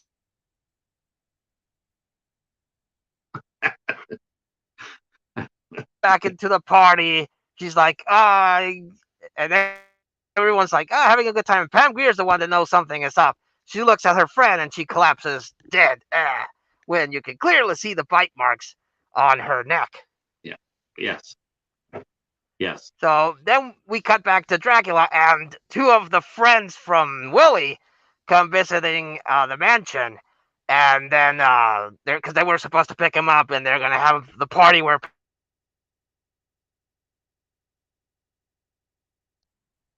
so that you don't see in a lot of vampire movies. Blacula feeds in succession on two men. Usually, Dracula only feasts on women, but Blacula here, right off the bat, feeds on two men, and Hmm. then she's cornered between Blacula and Willie, and she has a freakout moment, as you probably would. You see two monsters coming at you. You're like, she freaks out, faints, and that's when Blacula goes like, "Okay, my boy, it's time for you to be initiated. Go to town," and he feeds on the lady. Yeah. Yeah. That's right. So I thought that was very very interesting. So now Dracula's army of the undead is growing, and if I'm not misremembering because it happens, they're having a funeral, an open casket funeral for Pam Grier's friend, and Pam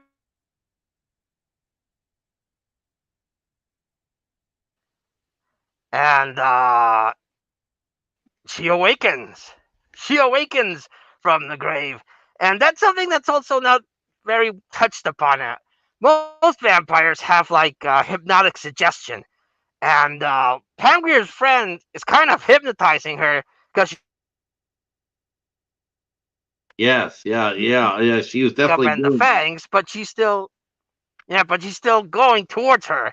She's like, I know, I'm scared, but I can't help myself. Bite my butt. And that's when Blacula comes in and saves her.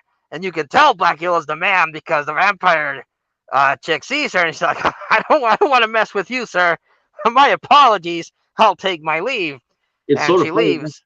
That was like probably the only true moment where Blacula comes in and has a heroic moment. Like he comes in as a hero. Yeah, He bursts in there and he just stops her right then and there because she's like this close away from biting into Pam Greer's neck, and he comes in there and the lightning and thunder come in just as the door opens up, and it's a total hero moment. It could definitely you could. It's like Iron Man landing on the Earth or Thor or anything else. It was so heroic. The only thing he was missing was him maybe kneeling. Like rah. But he did yeah, come in there, and it was like the one heroic moment he had. He stops her and saves Lisa, and then he tells Big Willis and her that Lisa is untouchable, and yeah. and nothing's going to happen to her because Blackula has a That's right. plan. And I really like that scene where he saves her because again, Blackula has a lot of friends that willingly go into the house for him to feed on. So I guess it works out Uh, worthy. Go ahead. No, I was saying, I really like how he is imposing. You can really buy that this guy is it was a prince before, and now he's the lord of, well, we don't know if Dracula's dead at this point, but now he's the de facto lord of the vampires. So he really plays into that role very well with his authority. The only thing I had problem with that scene where he's gathering his undead at the mansion, and that is he's turning everybody more in this movie than he did in the first movie. But how are they going to eat? It's like, yes, they're locked up in a room, but after a while, they're gonna have to eat, no matter how much sway he has over them. That's only going to go to a certain aspect. It's only going to go so far. Like, I don't want you to do this. Okay, but you know what? If I'm starving to death and I can't help it and I got to eat, after a while, that need is going to overrun his word, and they're gonna burst out of the house. It seemed to me like they almost played like the vampires in Scream Blackula Scream. They're almost more played like zombies than they are vampires. Yeah. Only Willie is the only one that seems to have actual retention of his personality. But as we also find out, Willie has a lot of friends that willingly go into the house for him to feed on. So I guess it works out. Yeah, he does do that. I mean, Willie does. Big Willis does. He does. He kills. He does kill some of his friends, um, but including Gloria. But of course, Gloria, she comes out. He leaves her just enough in her for her to stumble down the stairs and die in front of everybody. But still, it's still a problem in the fact that they still have like a lot of people stuck in like Dracula said. Blackula said, don't leave the house. You can't leave the house. If you leave the Yeah. house, there'll be consequences. Well, that's good if you have one vampire there. If you have one underneath your sway. But when you have like 9 or 10 or 11, like was getting up there, how are you going to do that? Because they got to eat somewhere. I mean, it wasn't like they showed Blackula going in there and giving everybody a a blood meal. It was just like it was a little bit interesting to see how he maintained control, Yeah. especially with the plot line being that when Blackula discovers the extent of Lisa's powers, and he goes to her and he says, "Listen, I see you as being very powerful. I need you to help me." He Yeah. and to me, I was just thinking to myself, I'm going like, okay, so and this is like a little bit of a hole. But it's like, what's going to happen? What would have happened if he would have put those people in the room in the mansion, not let them out, but then he goes through with his plan with Lisa. What would have happened then? I mean, you think about it. I mean, he already has 10 or 11 thralls in these rooms. How's he going to be? How's he? And his goal is to come back as a human. How is he going to maintain his control over them when he was going to be a human again? I think he should have killed them all before. If anything, he should have killed them all before he had Lisa attempt her magic. Yeah, that's something that's the first retread we have here because Blacula finds Lisa and he tells her his told story that he's a vampire. And much like in the first one, Lisa's like, "Yeah, that totally makes sense. Sure, I buy you're a vampire." Doesn't question it that much. Doesn't get freaked out. She's like, "Yeah, yeah, sure. I buy vampires are real. With my line of work, why not?" See. See the creation weather and Tile Trio fan 2000. Aaron and Jay Boys. Hey, Aaron, how are you, sir? For Blacula, this film was directed. Yeah, William Crane. The first one was by William Crane. The second movie was directed by Bob Killajon, who also had a very strong directorial history. The story is actually written by the same by the two of the same people that wrote the first one, plus Maurice Jules. He also was in on this one as well. So yeah. See. Yeah, it was released in 72, and then the Scream Black the Scream was released in 73, and it was reissued on VHS in 2000, DVD 2004, and released by MGM. I'm not sure when the Is Blu-ray that was the one you released. got? I got the MGM one from 2004. Yeah, yeah. I don't have the Screen Okay, Factory one, though I would like to get it. I definitely, I'm a especially definitely, because of the special features. yes, I'd like to see how well they did with it. Screen Factory, I gotta tell you, when Screen Factory does it right, when they put the time and effort to do it, like they did for the Friday the 13th set, man, it's almost it's not that far beyond underneath a Criterion. I don't think Screen Factory is as good I as agree. Criterion, but they're in the same ballpark. Um, as far as giving, as far as special features go, they do try. Um, let's see. He was a huge fanboy of Metro Golden Mayer. Yes, me too. I used to be a big fan of MGM, but man, them and United Artists, man, they just sort of faded away after a while. Um, they sort of faded away. Then they joined together, and neither one of them were really strong. And the only thing they really had that was any sort of success was James Bond. Um, Yeah, then they uh, weren't they gonna risk it being bought out a while ago? let's see. Hobbs is mentioning he'd like to see if your set's close at hand, and maybe I can get mine. Oh, So what? yeah. Do you have your edition? Do you have your physical copy of Blacula by your side? Me? No, I don't own it. Unfortunately, that was the problem. That I had difficulty seeing the movies because and why I went to YouTube. I couldn't Oh, find. I don't own the physical copy of it, unfortunately. So and my that's, online options are only like YouTube. yeah. Mine are real thin too. Mine's just it's the bare bones MGM. But I'm sure somebody around here has a copy of it. Yeah, Uh, I know, uh, I know, I know of the Scream Factory release, and I want to order it, but I kind of need to save up a little to get it. Money's tight sometimes. That's why I no, buy my no, movies no. cheap. No, I'm just gonna hope for it. I'm gonna hope for it that I get it at the library. Yeah. So that's probably the only way that's gonna happen for me if I can get it at the library. Someone's gonna have to donate it. Can someone please Yeah. donate? Can someone donate to please the Screen? I have never gotten a Screen Factory a luxury set at the library. I've gotten Scream Factory movies from there, but I've never gotten I've never gotten like a box set or anything else like there. Yeah, Not no, yet. not a lot of people. I was really lucky a while back. I scored a Severin at a flea market, but yeah, I've never come across Shout Factory at flea markets or the places I hunt.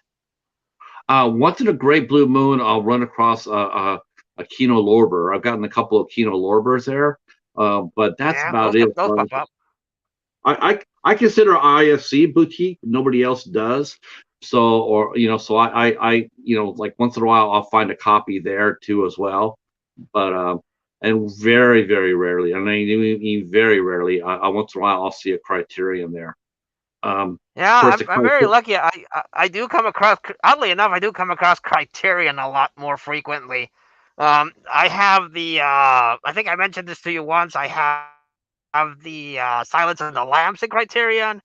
I have Carnival of Souls in Criterion, and the one that I've been hunting for a while I finally got was the Seven Samurai 3 disc Criterion. That one, it's not horror, but I like that movie, so that was a good find. Nice, nice. All right. And where Let's were see. we?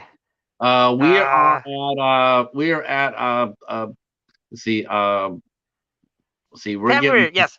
yeah, Pam Grier. Blacula talks to Pam Grier's Lisa, and he says that, I know, tells her, I'm a vampire, but I know you can cure me. And one thing I really liked, and this doesn't get touched upon on much on movies, he calls voodoo a science.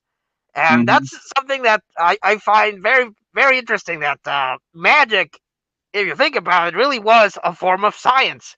Alchemy, all that kind of stuff. It's just a different way at looking at the world. And someone like Dracula, who's a vampire, who's basically magic, a Blacula, would think that way, and it even blows Lisa's brain. Like, well, crap! Yeah, I didn't think of it like science. I just it's my religion, it's my faith. But yeah, I suppose there is some science into it. So I really like that touch. Again, the voodoo aspect in this is I think the best part besides Blacula. I really really like the voodoo sprinkling in this sequel. I do too. I do too. I like that. I like her reaction too when he casually says it. Says, voodoo is a science, and she goes, science. Like she's taken aback by that. Like she's never heard that before, which I'm sure she hasn't. Because faith is, faith is, it's a faith. It's a belief. It's a belief in something that's not real, or until you see it, until you experience it for yourself. I mean, you could hear about it and people could tell you stories, but you're never going to believe it. It's just like the first movie with Lieutenant Peters. Dr. Thomas tells him it's a vampire and shows him the facts, but he's going like, yeah, I'm not really believing that. That's sort of goofy. And then until he's overwhelmed with fact, you know, Yeah, and then he has to believe it. Then he has to believe it. and there's also a nice callback during this sequence to the first one, because Lisa's boyfriend is there. It's like also a showing of African artifacts. So they find the African artifacts from the long lost Prince Mwambaway and his wife, and he goes like, "Oh, that's beautiful jewelry. The Prince of Africa used to have it, and it's part of a set, between the prince and the princess."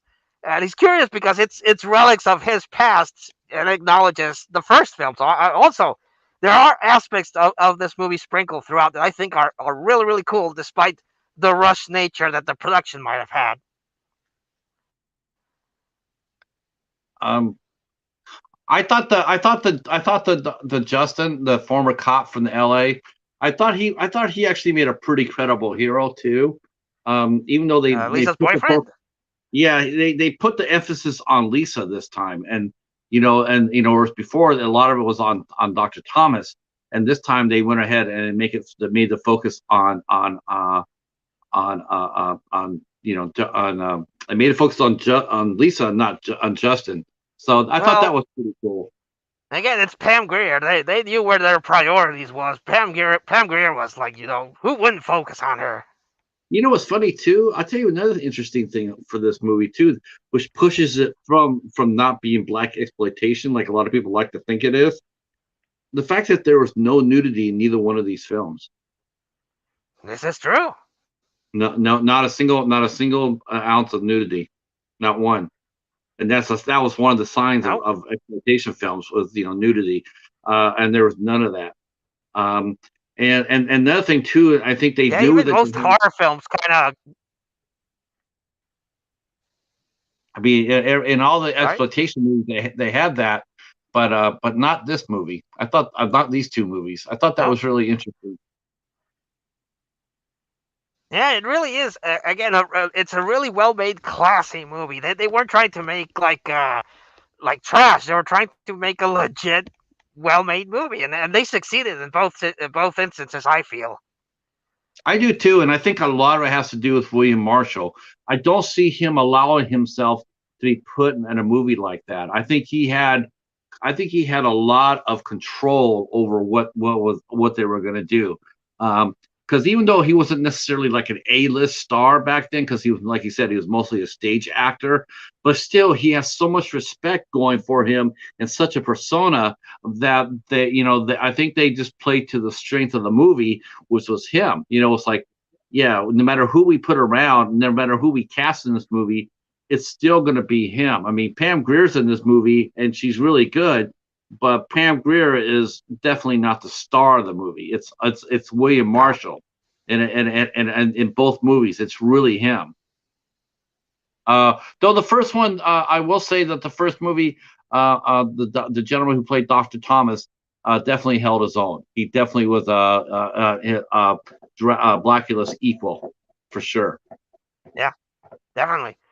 There's another scene following up that portrays that again his intensity, his power, because he's walking down the street, taking in the new world, and he goes through uh, the more colorful area of the city because there's the live girls and everything, and she walks by a lady of the night, and she's like, "Hey, buddy, you want some company?" And he's like, "I don't know what you mean. What's that? I don't understand." So she bolts, and then the two, I'm assuming the two pimps, come like, "Hey, man, what's up? You don't like our ladies? So, but you look real fancy, like you look like you have some bread. So hand it over." And Blackula's like, "I do not know what this bread is. I do not have it. So be gone with you." So they start causing trouble, and Blacula's like, with his authority, with his power, it's like, "It would not bequeath you to start looking to problems. So I'm actually giving you a chance to walk away." And Yeah, they don't heed his warning.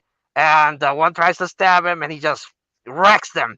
Just grabs one of them, smashes him through the wall, and he's just slowly, pitifully falling down dead. And this is a very important plot point for later, because these two pimps are going to come back, and they're going to be part of a scene in a reference I really enjoyed. But again, his presence, his mannerism, he really brings gravitas to the role of Blacula.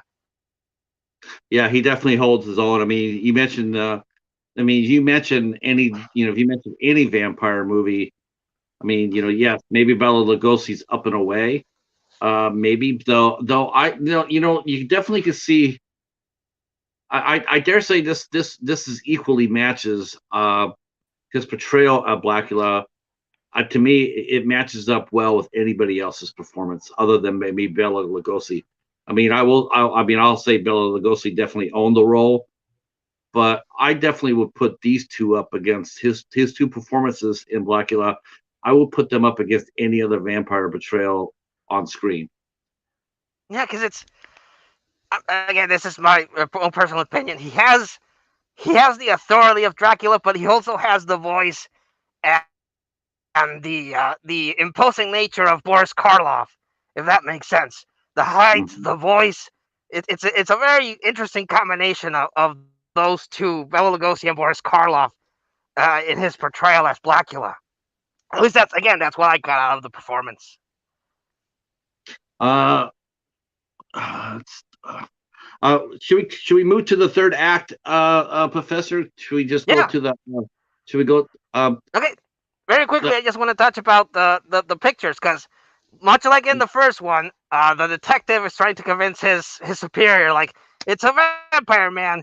Come on, it's a vampire. And a photographer comes in with the pictures, of the morgue guys calling on the pimps away, and of course, they're not there. Because again, vampires can't be photographed. And again, I like the consistency of how that would actually work out in real life. I did too.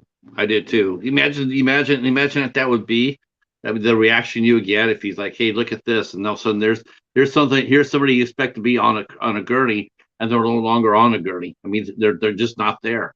And the Yeah, thing too, like it was really weird too, is how there was a scene where the girl was combing her hair, sitting in front of the mirror, and he comes in behind, and you're thinking like because she's like you're saying the one like, wow, she's not going to see him coming because he can't be seen. He's going to come behind her or behind the mirror, and then at the same time she senses him instead, and yeah, so he can't quite, and she can't necessarily hide all the way. He still gives off some presence wherever he's at. And they alluded that to the first film too with Tina. Like she sensed more than she saw Blacula coming. She sensed him. It was something, like in the air, it was like something evil was coming, and she just bolted. Like she yeah, didn't see it, but she bolted. yeah. So, getting quick to the ending, Blacula, I'm sorry, asks Lisa to do a voodoo ritual because he feels that what he has is like a possession, a curse put upon him. So he asks Lisa to do a ritual to remove said curse, and that's where the climax comes in. Dracula Mm, comes after her. He takes her to his mansion, and he tells his minions like, "You guys are going to protect it." Which, well, I'll get into that in the ending. But you have to protect me, no matter what. You can't disturb us. You have to let this right, thing work out, and that's going to be your job. So do it. On the other side, the detective is gonna go look for Lisa, and he warns everyone: "You're not dealing. Your guns are not gonna do jack." Well, almost swore there. I had to cap myself. It's not gonna do anything. Uh, Here, and they go into like they were building a fence, and he gives everyone a wooden stake, and everyone's like, "Ah, this is what the heck? This isn't gonna work." But it's a nice contrast to the first one. In this one, that he gives all the cops the proper weapon to kill the right, vampires, which I thought again really played well as opposed to the first one. right, right, right. And you want to know, you're sort of curious to know exactly how long was it between the end of the first movie and beginning of the second movie for that to happen, because they didn't mention anything from the first movie. They didn't mention, Blackula being around.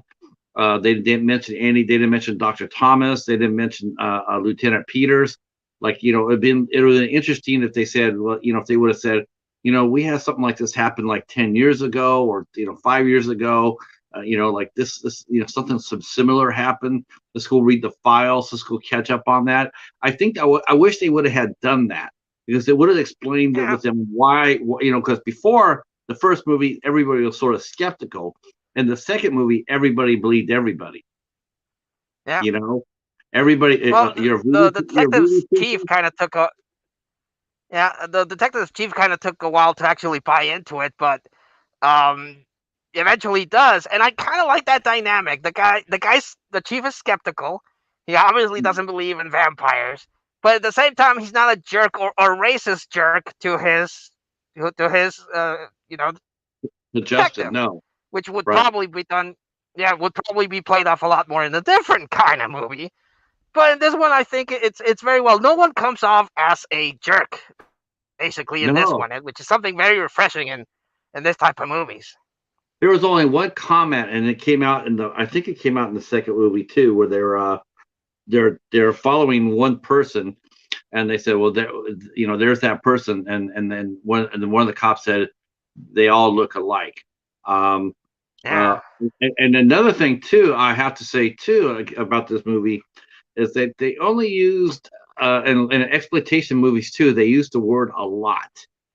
So they used the N word a lot in the exploitation movies. What's up, they my, did. oh yeah, go back and yeah, yeah, they did. Um, Yeah, you go back, yeah, go back and watch Black Gun. Holy cow, that was Quentin Tarantino before Quentin Tarantino was around. But they only used the language, like I said, they didn't use a lot of slang. and they didn't use a lot of the culture words. They did keep this something up and up. They again, it comes across strictly as a horror movie. It's not an exploitation movie. I just wanted to Yeah. really emphasize The only that. people, yeah, the only people that kind of came close were probably the two pimps. They were kind of Right. doing the lingo that you would feel those type of people would use, but it was never something that crossed any That would be lines. right. Uh, I thought the mansion was an interesting place for him to hold his last stand. Um, Yeah, and when they were doing the ritual, when Lisa was doing the ritual, um, I was really sort of I was really disappointed. They really this is the only part of the movie that I thought they really blew that I wish they would have done a little bit differently. They had built up Lisa to be a decent character, a strong character, interesting character, but the last third of the movie, the last act, they sort of blew it with her as far as I was concerned. Um, here she is. She's powerful. She's making this powerful spell. She understands what Blacula is asking her to do. So he's basically saying, "Hey, I want to get this curse off me." And think about it. Think about this. You're fighting for your life, right? You're fighting for that last bottle of water in the desert, or the last spot, the last place on the door, and if a ship's sinking, the fire, the trying to get out through that front door of a fire, through a crowd. You're desperate. And the thing I didn't like about it was the fact that she didn't understand that, and she should have. Like, here he is. He says, "I want you to do this. I want you to lift." I've been cursed for 300 years, and she didn't really understand what he was going through. And I think that it would have been interesting for her to sit there and say, "Listen, I'm going to do this for you," especially once the cops started coming through. And it's been like, "I will do this for you as long as you can maintain your humanity. Even though I know you're not human, maintain it. And this is what I'll do for you." And I think I wish she would have said, "Listen, I'm not in danger. I'm not." She would have told the cops, like, "I'm not in danger. I'm not in danger. In fact, you aren't either, as long as you stay in the room with us." Think about that. Instead of them yeah, fighting the cops, if they would have said, tell the cops, "Listen, I'm not in danger. Neither are you. Go over there and sit down," because Blackula had already protected them. He had already told his minions that, "Do not do anything. Do not come in here. Do not interrupt it." The place the cops would have been in the same room with them, instead of Blackula losing his temper. But I didn't see him as yeah, being a vicious killer. He wasn't attacking out of cruelty. He wasn't attacking out of malice. He was attacking out of desperation. Like, I just, you're interrupting me, trying to have my life saved. yeah, I can understand his reaction. And the thing is, though, they didn't let Lisa see that. Lisa should have been able to see that instead of sitting there going, "Don't hurt him," and screaming and whining and crying. I think she could understand where he was coming from. And it would have been really interesting if they would have exploited her power a little bit more and have her set up like a barrier.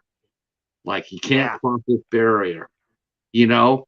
Yeah, Give her a little I bit don't more. know, a barrier of salt or a rune, Something. or well, it's a different R- thing than a rune, but maybe like a symbol, Right. something. Maybe stop anything with metal coming across it or something like that. So at least she has a chance to perform their ceremony. At Yeah, least have a chance. But the showing, and she gets on saying, "Don't hurt him, don't hurt him, don't hurt him." It's like, well, what do you want him to do? What's he gonna do? I just think that they could have played that a little differently. yeah. Until Again, he it snapped. does. It's another situation where they had a great idea. They had what they could have a good execution, but I feel like time got the better of them. Things had to be too rushed because they had to get this one in the theaters as soon as possible to Yeah, bank on the success of the first one. And so a lot of things that could have maybe given it another year, maybe had more time to flesh it out, would have worked better. Again, not knocking the movie. I still like it for no, what it is, but give more time would definitely have benefited. Yeah, a chance to make this story. yeah, this didn't happen very often at that time. This was actually a rarity in Hollywood to turn around a project like this in a year. You know, for a movie to come out, do as well as it did, and then turn around and gut it out. I mean, we saw that with the Saw movies. As soon as like a Saw movie came out, the next year they have another one out. But back then in the '70s, that was unknown. That was Yeah. that didn't happen. So And they again, turned it right the around. only movie where I know that I can think of and I mentioned before was Kong and Son of Kong. Like they really pushed for that movie to be made, and again, you can see that movie suffer because of it. Right. Um, the fight in the house. This is something we'll talk about now because I do think it's worth talking about. Is Yep. they stopped the vampire horde. They like I said they come across more zombies than they do vampires. They really do. They have the teeth, but that they the makeup and everything else. They come across the way they move. They come across more like zombies than anything else.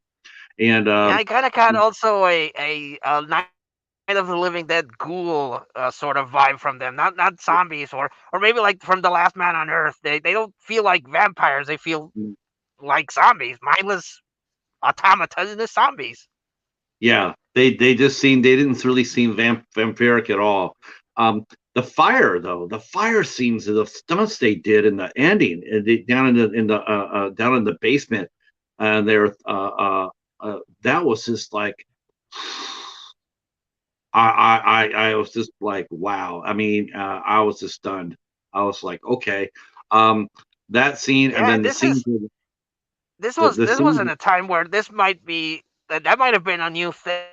I doubt they had like fire retardant materials or chemicals to save the poor stunt actors. This is something that they did low budget, and I doubt all the safety precautions were taken, but they did it well.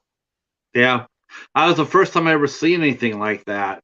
Um, I will have to say the costuming in this movie as well. I mean, I want to mention that as well. I thought the costuming in this movie was spot on. Um, Yeah, especially with the police. The police they look straight from the precinct. They all had their helmets on, and the suits were all seemed legit. And I mean, it was really, really well done. There was some thought put behind that. They had a lot of cop cars. they They must did. have gone.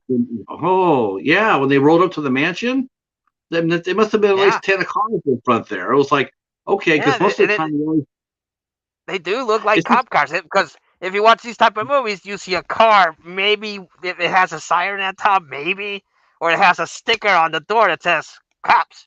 But these do yeah, look like legit cop cars. yeah, yeah, it's just small touches like that add a lot of gravitas to a movie like this. It adds so much realism to it, and I really do appreciate it.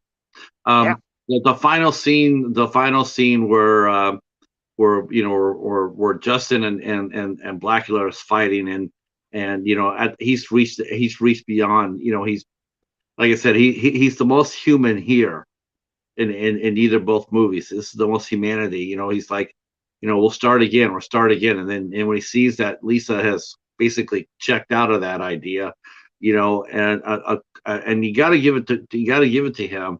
He saw Lisa in her eyes. She's going like, yeah, I can't help you anymore. And he could have killed her.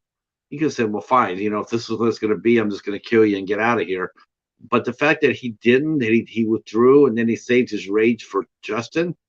He yeah, says Malvaldi, and he goes, my name is Blacula, and he just embraced it. Um, that was a yeah. really that was a Gone was the that was last vestiges of his humanity. yeah, that was a sad moment when he did that. Like I know that I'm not. This is nothing's going to change for me. I'm going to embrace what I've been fighting against all this time. And then Lisa, she and the thing is too, this is really sort of scary, but we're talking like Dracula being killed by a pin. Um, he wasn't being killed. Lisa was not killing him. She couldn't kill him. She was attacking him with through voodoo, but it wasn't against him. Hmm. And he was still alive at the end of the movie, even though she was in hideous pain. because she was fucking him up with the voodoo, but she didn't kill him. Yeah. And I thought that was really interesting too, because it's like, yeah, you could stab the doll, but you got to kill them. You got to kill the man. You got to kill the vampire itself. You can do all you want to the doll, but it's not going to affect it. It's not going to, like a human being, like Taki Tina or something like that. That's not going to work. He's already an immortal. You could cause him pain, and you might be able to keep him back if you stabbed him long enough. But eventually, your arm's going to tire from stabbing him, and he's going to be right there. He's going to kill your ass. See, that's something that if I was Lisa, because there's definitely magic involved. He did feel the pain of the pins, but if I was Lisa, I would just leave the pins stuck in the doll, and then he would, just feel the pain for as long as the voodoo doll had the pin inside it. Yeah, I think I would have been a way to contain him, or at least try to put him on fire. Yeah. I mean, there's because the thing is, though, is once you start the attack, you're gonna have to keep it going because voodoo's gonna hold you at bay, but it's not gonna kill somebody like Dracula. You're not gonna be Yeah. able to kill him like that. You have to kill him through the other means. You have to stake him. You have to expose him to sunlight. Um, I don't necessarily think fire will kill him. He'll burn. He'll burn, but he'll regenerate. Yeah, You know, because the thing is that about Blacula is that he was sired by Dracula. So yeah, Dracula, a portion, the again, I don't know how familiar you are, but um, there's the head vampire, and then whatever vampires he sires are just a little below his power level, and then the right. vampires that those sire are weaker, and so on and so on. So Blacula was sired directly by Dracula, so his power level and his immortality should, in theory, be a lot more, Off strong. the phone. I do hope I'm thinking in my head about if they do remake this movie, and there's probably a very strong possibility they will. Um, Now I saw someone earlier mention a vampire in Brooklyn, which I I heard that they played that one sort of straight to Eddie Murphy. I know that he was the vampire, but I know that Eddie Murphy, I do believe they played it straight on that movie. They didn't play it for laughs. Yeah, I haven't I I haven't seen. saw that one, and I did get. Well, I've heard mixed things about that one. I heard that Eddie Murphy wanted to do like a straight up serious vampire movie, Mhm. and it was the studio that did. No, you can't do that. You're Eddie Murphy. You gotta make it funny, and that's when the movie kind of like became what it became. That's funny too, because that's the same thing. The same thing that happened to Chris Rock with Spyro. He insisted over and over and over that he did not want to play a comic. He did not. He didn't want any comic lines in Spyro. He wanted to play it straight, and he did. He did. I mean, there was and even the writers commented on that. Like they were trying to sneak in some comedy in there, and Chris Rock's going like, no, I don't want this in here. I don't, almost to the point where it's like, how many times do I got to tell you, don't write comedy in here? I don't want it to be comic, and I Yeah, want it to be, I want it to be straight. Um, so I I have a don't know question. how. Hmm. I wanted to run something by you because as I was watching the movie and I was watching everything play out, and then how after everything ended, I'm like, okay, let's say that they wouldn't have interrupted the ritual. Let's say that Lisa is able to pull through the spell, cures Blacula, and now he's human. He's human again. How was Dracula thinking of controlling the vampires Yeah, around him now that he no longer has his power? yeah, I was thinking about the same thing too, Professor. It's like, what would have happened? I think it would have been sort of like how they mentioned. I think it was the second movie where the lieutenant says it's because they're explaining how the vampires work. You buy two, you get two, then four, then six, and he says it's like a pandemic. And I Yeah, think that probably would have been the same thing right here because they had like what 11 or 12. Imagine if they would have gotten out, it would have been hell to pay. He would have been hell. I mean, yeah, and I don't think they could. They wouldn't be able to get all 12, and then you're in a world of hurt. yeah, Um, and Blacula doesn't have his power to control them anymore. If no, anything, he would be at greater risk of being killed by Willie, because he'd be I like, would think, well, yeah, I think they you all don't would have killed control me him. anymore. Yeah, Yeah. Lisa would have had to come up with some sort of a, it's either Lisa had to come up with like, all right, here's how it's going to work. Not only am I going to revert you back to human, but the spell's going to revert your victims back to human as well. So that would have been a massive spell. I mean, like anybody affected by you would have been healed. And that goes through your thralls. Like I'm going to cure you. That affects Big Willis, and through Big Willis that would affect Gloria. It'll be just one big massive spell. And I think it would have been interesting if they would have did that. If they would have did something like that, if they would have changed him back over to Blacula, and Lisa died in doing so. She saved their lives at the cost of hers. That would have been an interesting aspect. That would have been interesting too. Or Yep. his, like he turns back to human and he's 300 years old. He would have Oh probably yeah, he would have probably turned to dust right then and there. he would have aged like the guy in Last Crusade after Right. drinking the Holy Grail. Yes. Yes, and I think that could have affected everybody that he had turned. It would have either freed him with his death. It would have freed them all, or it would have killed them all. It's a really interesting movie. They raised a lot of good questions about the vampire lore and mythology in the two Blacula movies. They really did. They raised a lot of interesting questions that if they do Yeah, remake it, I want to see if they answer them. I want to see them answer some of the questions they raised up in the Blacula movies yeah, because especially because the ending to Scream Dracula Scream is very ambiguous. He just literally it ends with a freeze frame. he's still alive. He's not. He didn't get destroyed like in the first movie. He's still alive, but he's just underneath that voodoo spell. Like I said, eventually he's going to get out of that. He's gonna Yeah, he's gonna break out of that. He can't kill him. The only way I can see him happening is that you stab him so bad that he goes down to his knees, and then you stake his ass. Like when Justin got there, and Justin could have laid him out and staked him. But that's the only way I can see it happening. It's like you would have, but if you were just looking to control him just based on the voodoo spell, that wasn't going to work. You eventually gotten tired, and you couldn't pass that yeah, off to somebody else. You couldn't sit there and say, "Here, I'm tired. You take over," because they didn't have the skill set that Lisa had, nor the power level to continue to keep that going. That's the reason yeah. why I the think they spell would worked.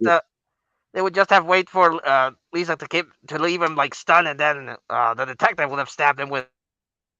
They would, yeah, they could have had him. They could have had him incapacitated with the pain from the voodoo spell, and then they could have staked him, and Yeah, they could have ended him that way. But they didn't. They left him alive, which I thought was interesting. I really enjoyed this. This was great. Well, it's been a long time since we did a deep dive like this. We're sorry we're so late too. I'm sorry about that. We're going on 3 hours. We don't do that here on the Midnight Society. But you know what? I'm glad we did this one though because we did cover two movies. I thought we could do two movies in one show. Probably should have did one today and one next week. But you know what? That's lesson learned. This was a great movie, and Professor, man, yes, I gotta thank you for coming out there and and doing this with me. I do hope that you'll come back. If I say, hey, we want to do another one, I hope you will say yes. yeah. Um, Of course, I'll be more than happy to join you if you'll have me. yeah, yeah, definitely. I might have to steal you away from Echo and the Midnight Hour, and Yes, might have you come out here on Sundays to do this with me. Um, yeah, this will be something we need to talk about this because if you want to do this on Sundays, I think the chat will agree with me that I think you and I would tear shit up. yes, Yes, I indeed. I think. mean, clearly we beat the Super Bowl, so Yeah, yes, I'd be more than happy to do this again on Sundays.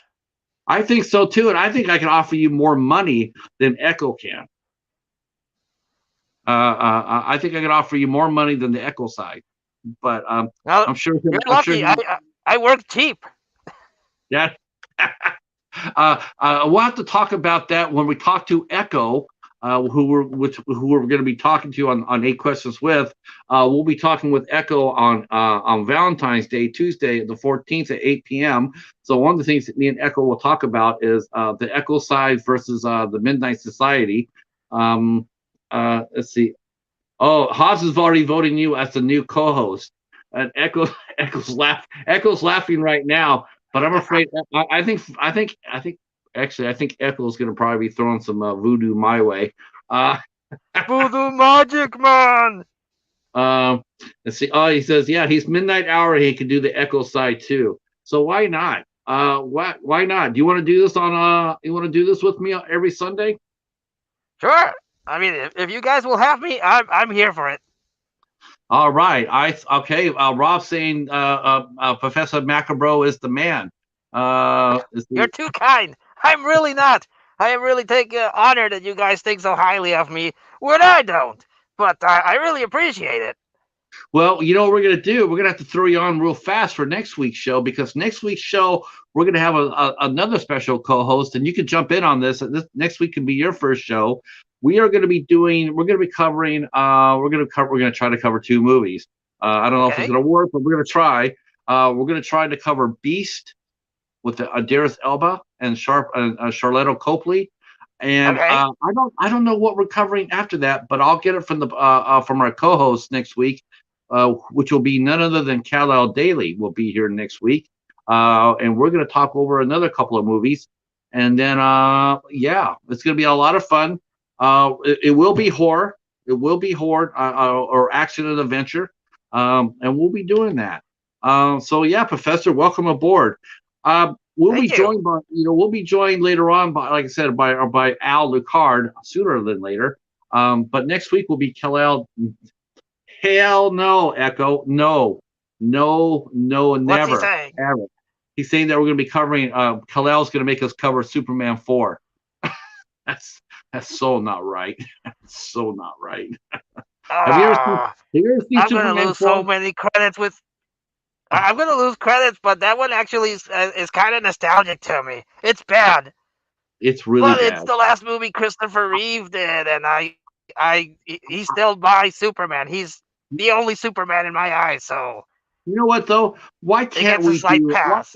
why can't we do a show where we talk about some of our favorite movies that are just pure shit? Like I'd be up for that. I would too. Like a movie that you look at and go like, oh hell no. Oh, you're kidding me, right? And Kal-El could do Superman 4. I'll bring out Hereditary.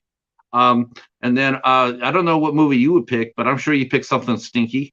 Maybe that's something we'll do some in the future here. Oh Let's see. boy. Oh, okay. You're gonna have to give me some guidelines how stinky I can go. Okay, I will plan on this for sure. All right, well there you go. You guys all made it through to seeing the professor come aboard as our new co-host of the Midnight Society. We're gonna tear shit up. I'm a double package, so you get a twofer.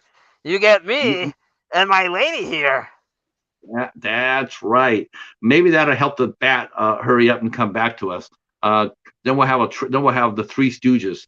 Um, let's see. I ordered some '80s movies: My Science Project, Romancing the Stone, Young Guns, and Tank. Those are really good movies. All those movies. Young Guns is sort of goofy though. I will say that it's sort of cheesy, but it's still fun, and it has one of my favorite lines: "Reap the whirlwind." I love that line. It's so freaking cool. And I saw Tank with James Garner. I saw that. Um, and Romancing the Stone with Michael Douglas and Kathleen Turner. That was a great movie. Yeah, that was I fun. agree. Yep. My Science Project. I'm trying to remember who was in that. I'm drawing a blank. I am too, which is not not a surprise. I'm All a right, big ladies and fan of gentlemen. weird science. I like weird Yeah, science. yeah. That might be. We might do '80s. We're gonna have to brainstorm and come up with some ideas. Um, I know what I got Actually, some I ideas think too. back. I don't know if my love for the female British accent came from An American Werewolf in London or Weird Science. I can't remember where that my Oh, affinity for British I- accents and females came from. It's one of those two, I know. man, the first time I ever saw nudity in a movie was with Jenny Agutter. She did Logan's Run, and it was rated PG. It was rated PG, but she did a topless Yes. in there. Yes, and then she did it again in American Werewolf. So I think that's where he. Yes, you did. uh, let's see. John Stockwell is in my science project with Dennis Hopper. I'll have to see. I'll have to check that out. Rob's vintage video, 85, 1985. All right. Now, for 30 years since Echo saw Tank. Yeah, Tank is a very fun one. British accents are very sexy. Yes, they are. All right, ladies and gentlemen, we have been here for 3 hours. We're going to go ahead and pull the chute. I Congratulations thought to we the were going to Kansas City break Chiefs. Echo's 11-hour marathon. Yeah, well, no, we're not. We're leaving that up for Michelle. We're gonna let our friend make up mom and son. Michelle, we're gonna let her do that, and you and I are gonna keep our Okay. sanity. Yeah, we're gonna keep our sanity. But that would imply I had sanity to begin with. I Yeah. don't. So next week at 8 o'clock, me and the Professor will be here, along with our special guest Kalel Daly.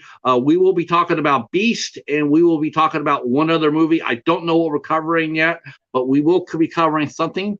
Yeah. Thanks for watching, and we will stay right where you're at, Professor. We will talk to you soon, and I'll see you guys on Tuesday. Oh, tomorrow. I guess I'm doing. Do I have to? I don't want to promote that tomorrow. Why do I have to do that? I feel sort of stupid doing it anyway. Well, So you I'm have to supposed to. promote yourself.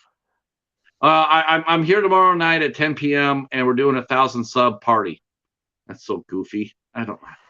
It's If a you guys want to come out, party. It's a yeah, if you guys, party.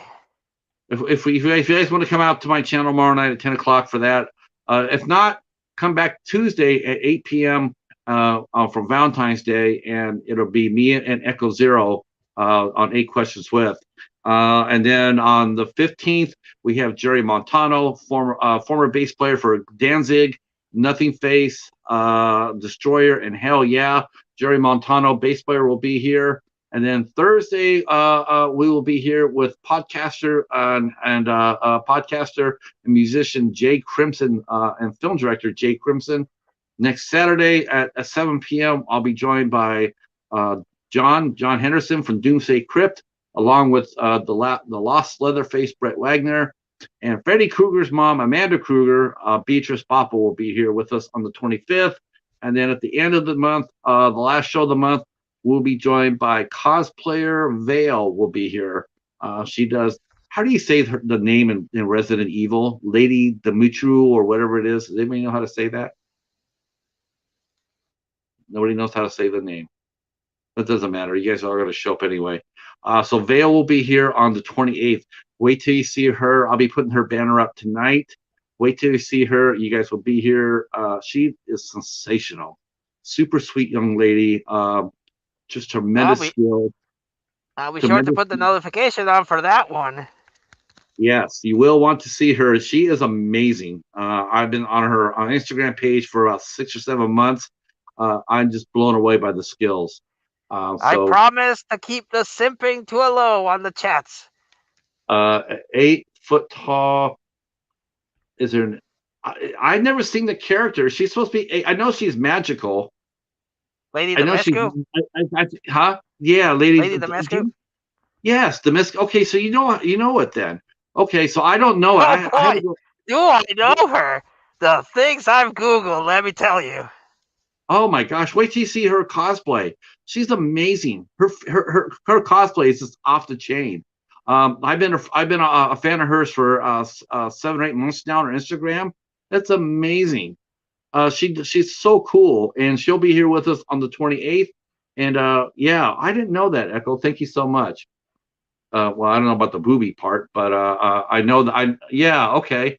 I just saw her. I just looked her up. I looked up her character and I read it. I never saw it before. I'm going like, I got to know about this character. Otherwise, they're going to look like a fool. And then I Oh yeah, did. And I'm like, just be yeah. careful when you Google her, because it's a steep rabbit hole. You can come across some really colorful pictures of her. Oh wow. Okay. Echo saying send the picture. All right, Professor, stay right where you at. Everybody else, we will see you either tomorrow or Tuesday at 8 p.m. Thanks for coming in, and we'll see you next Sunday. Peace. Take care, everyone.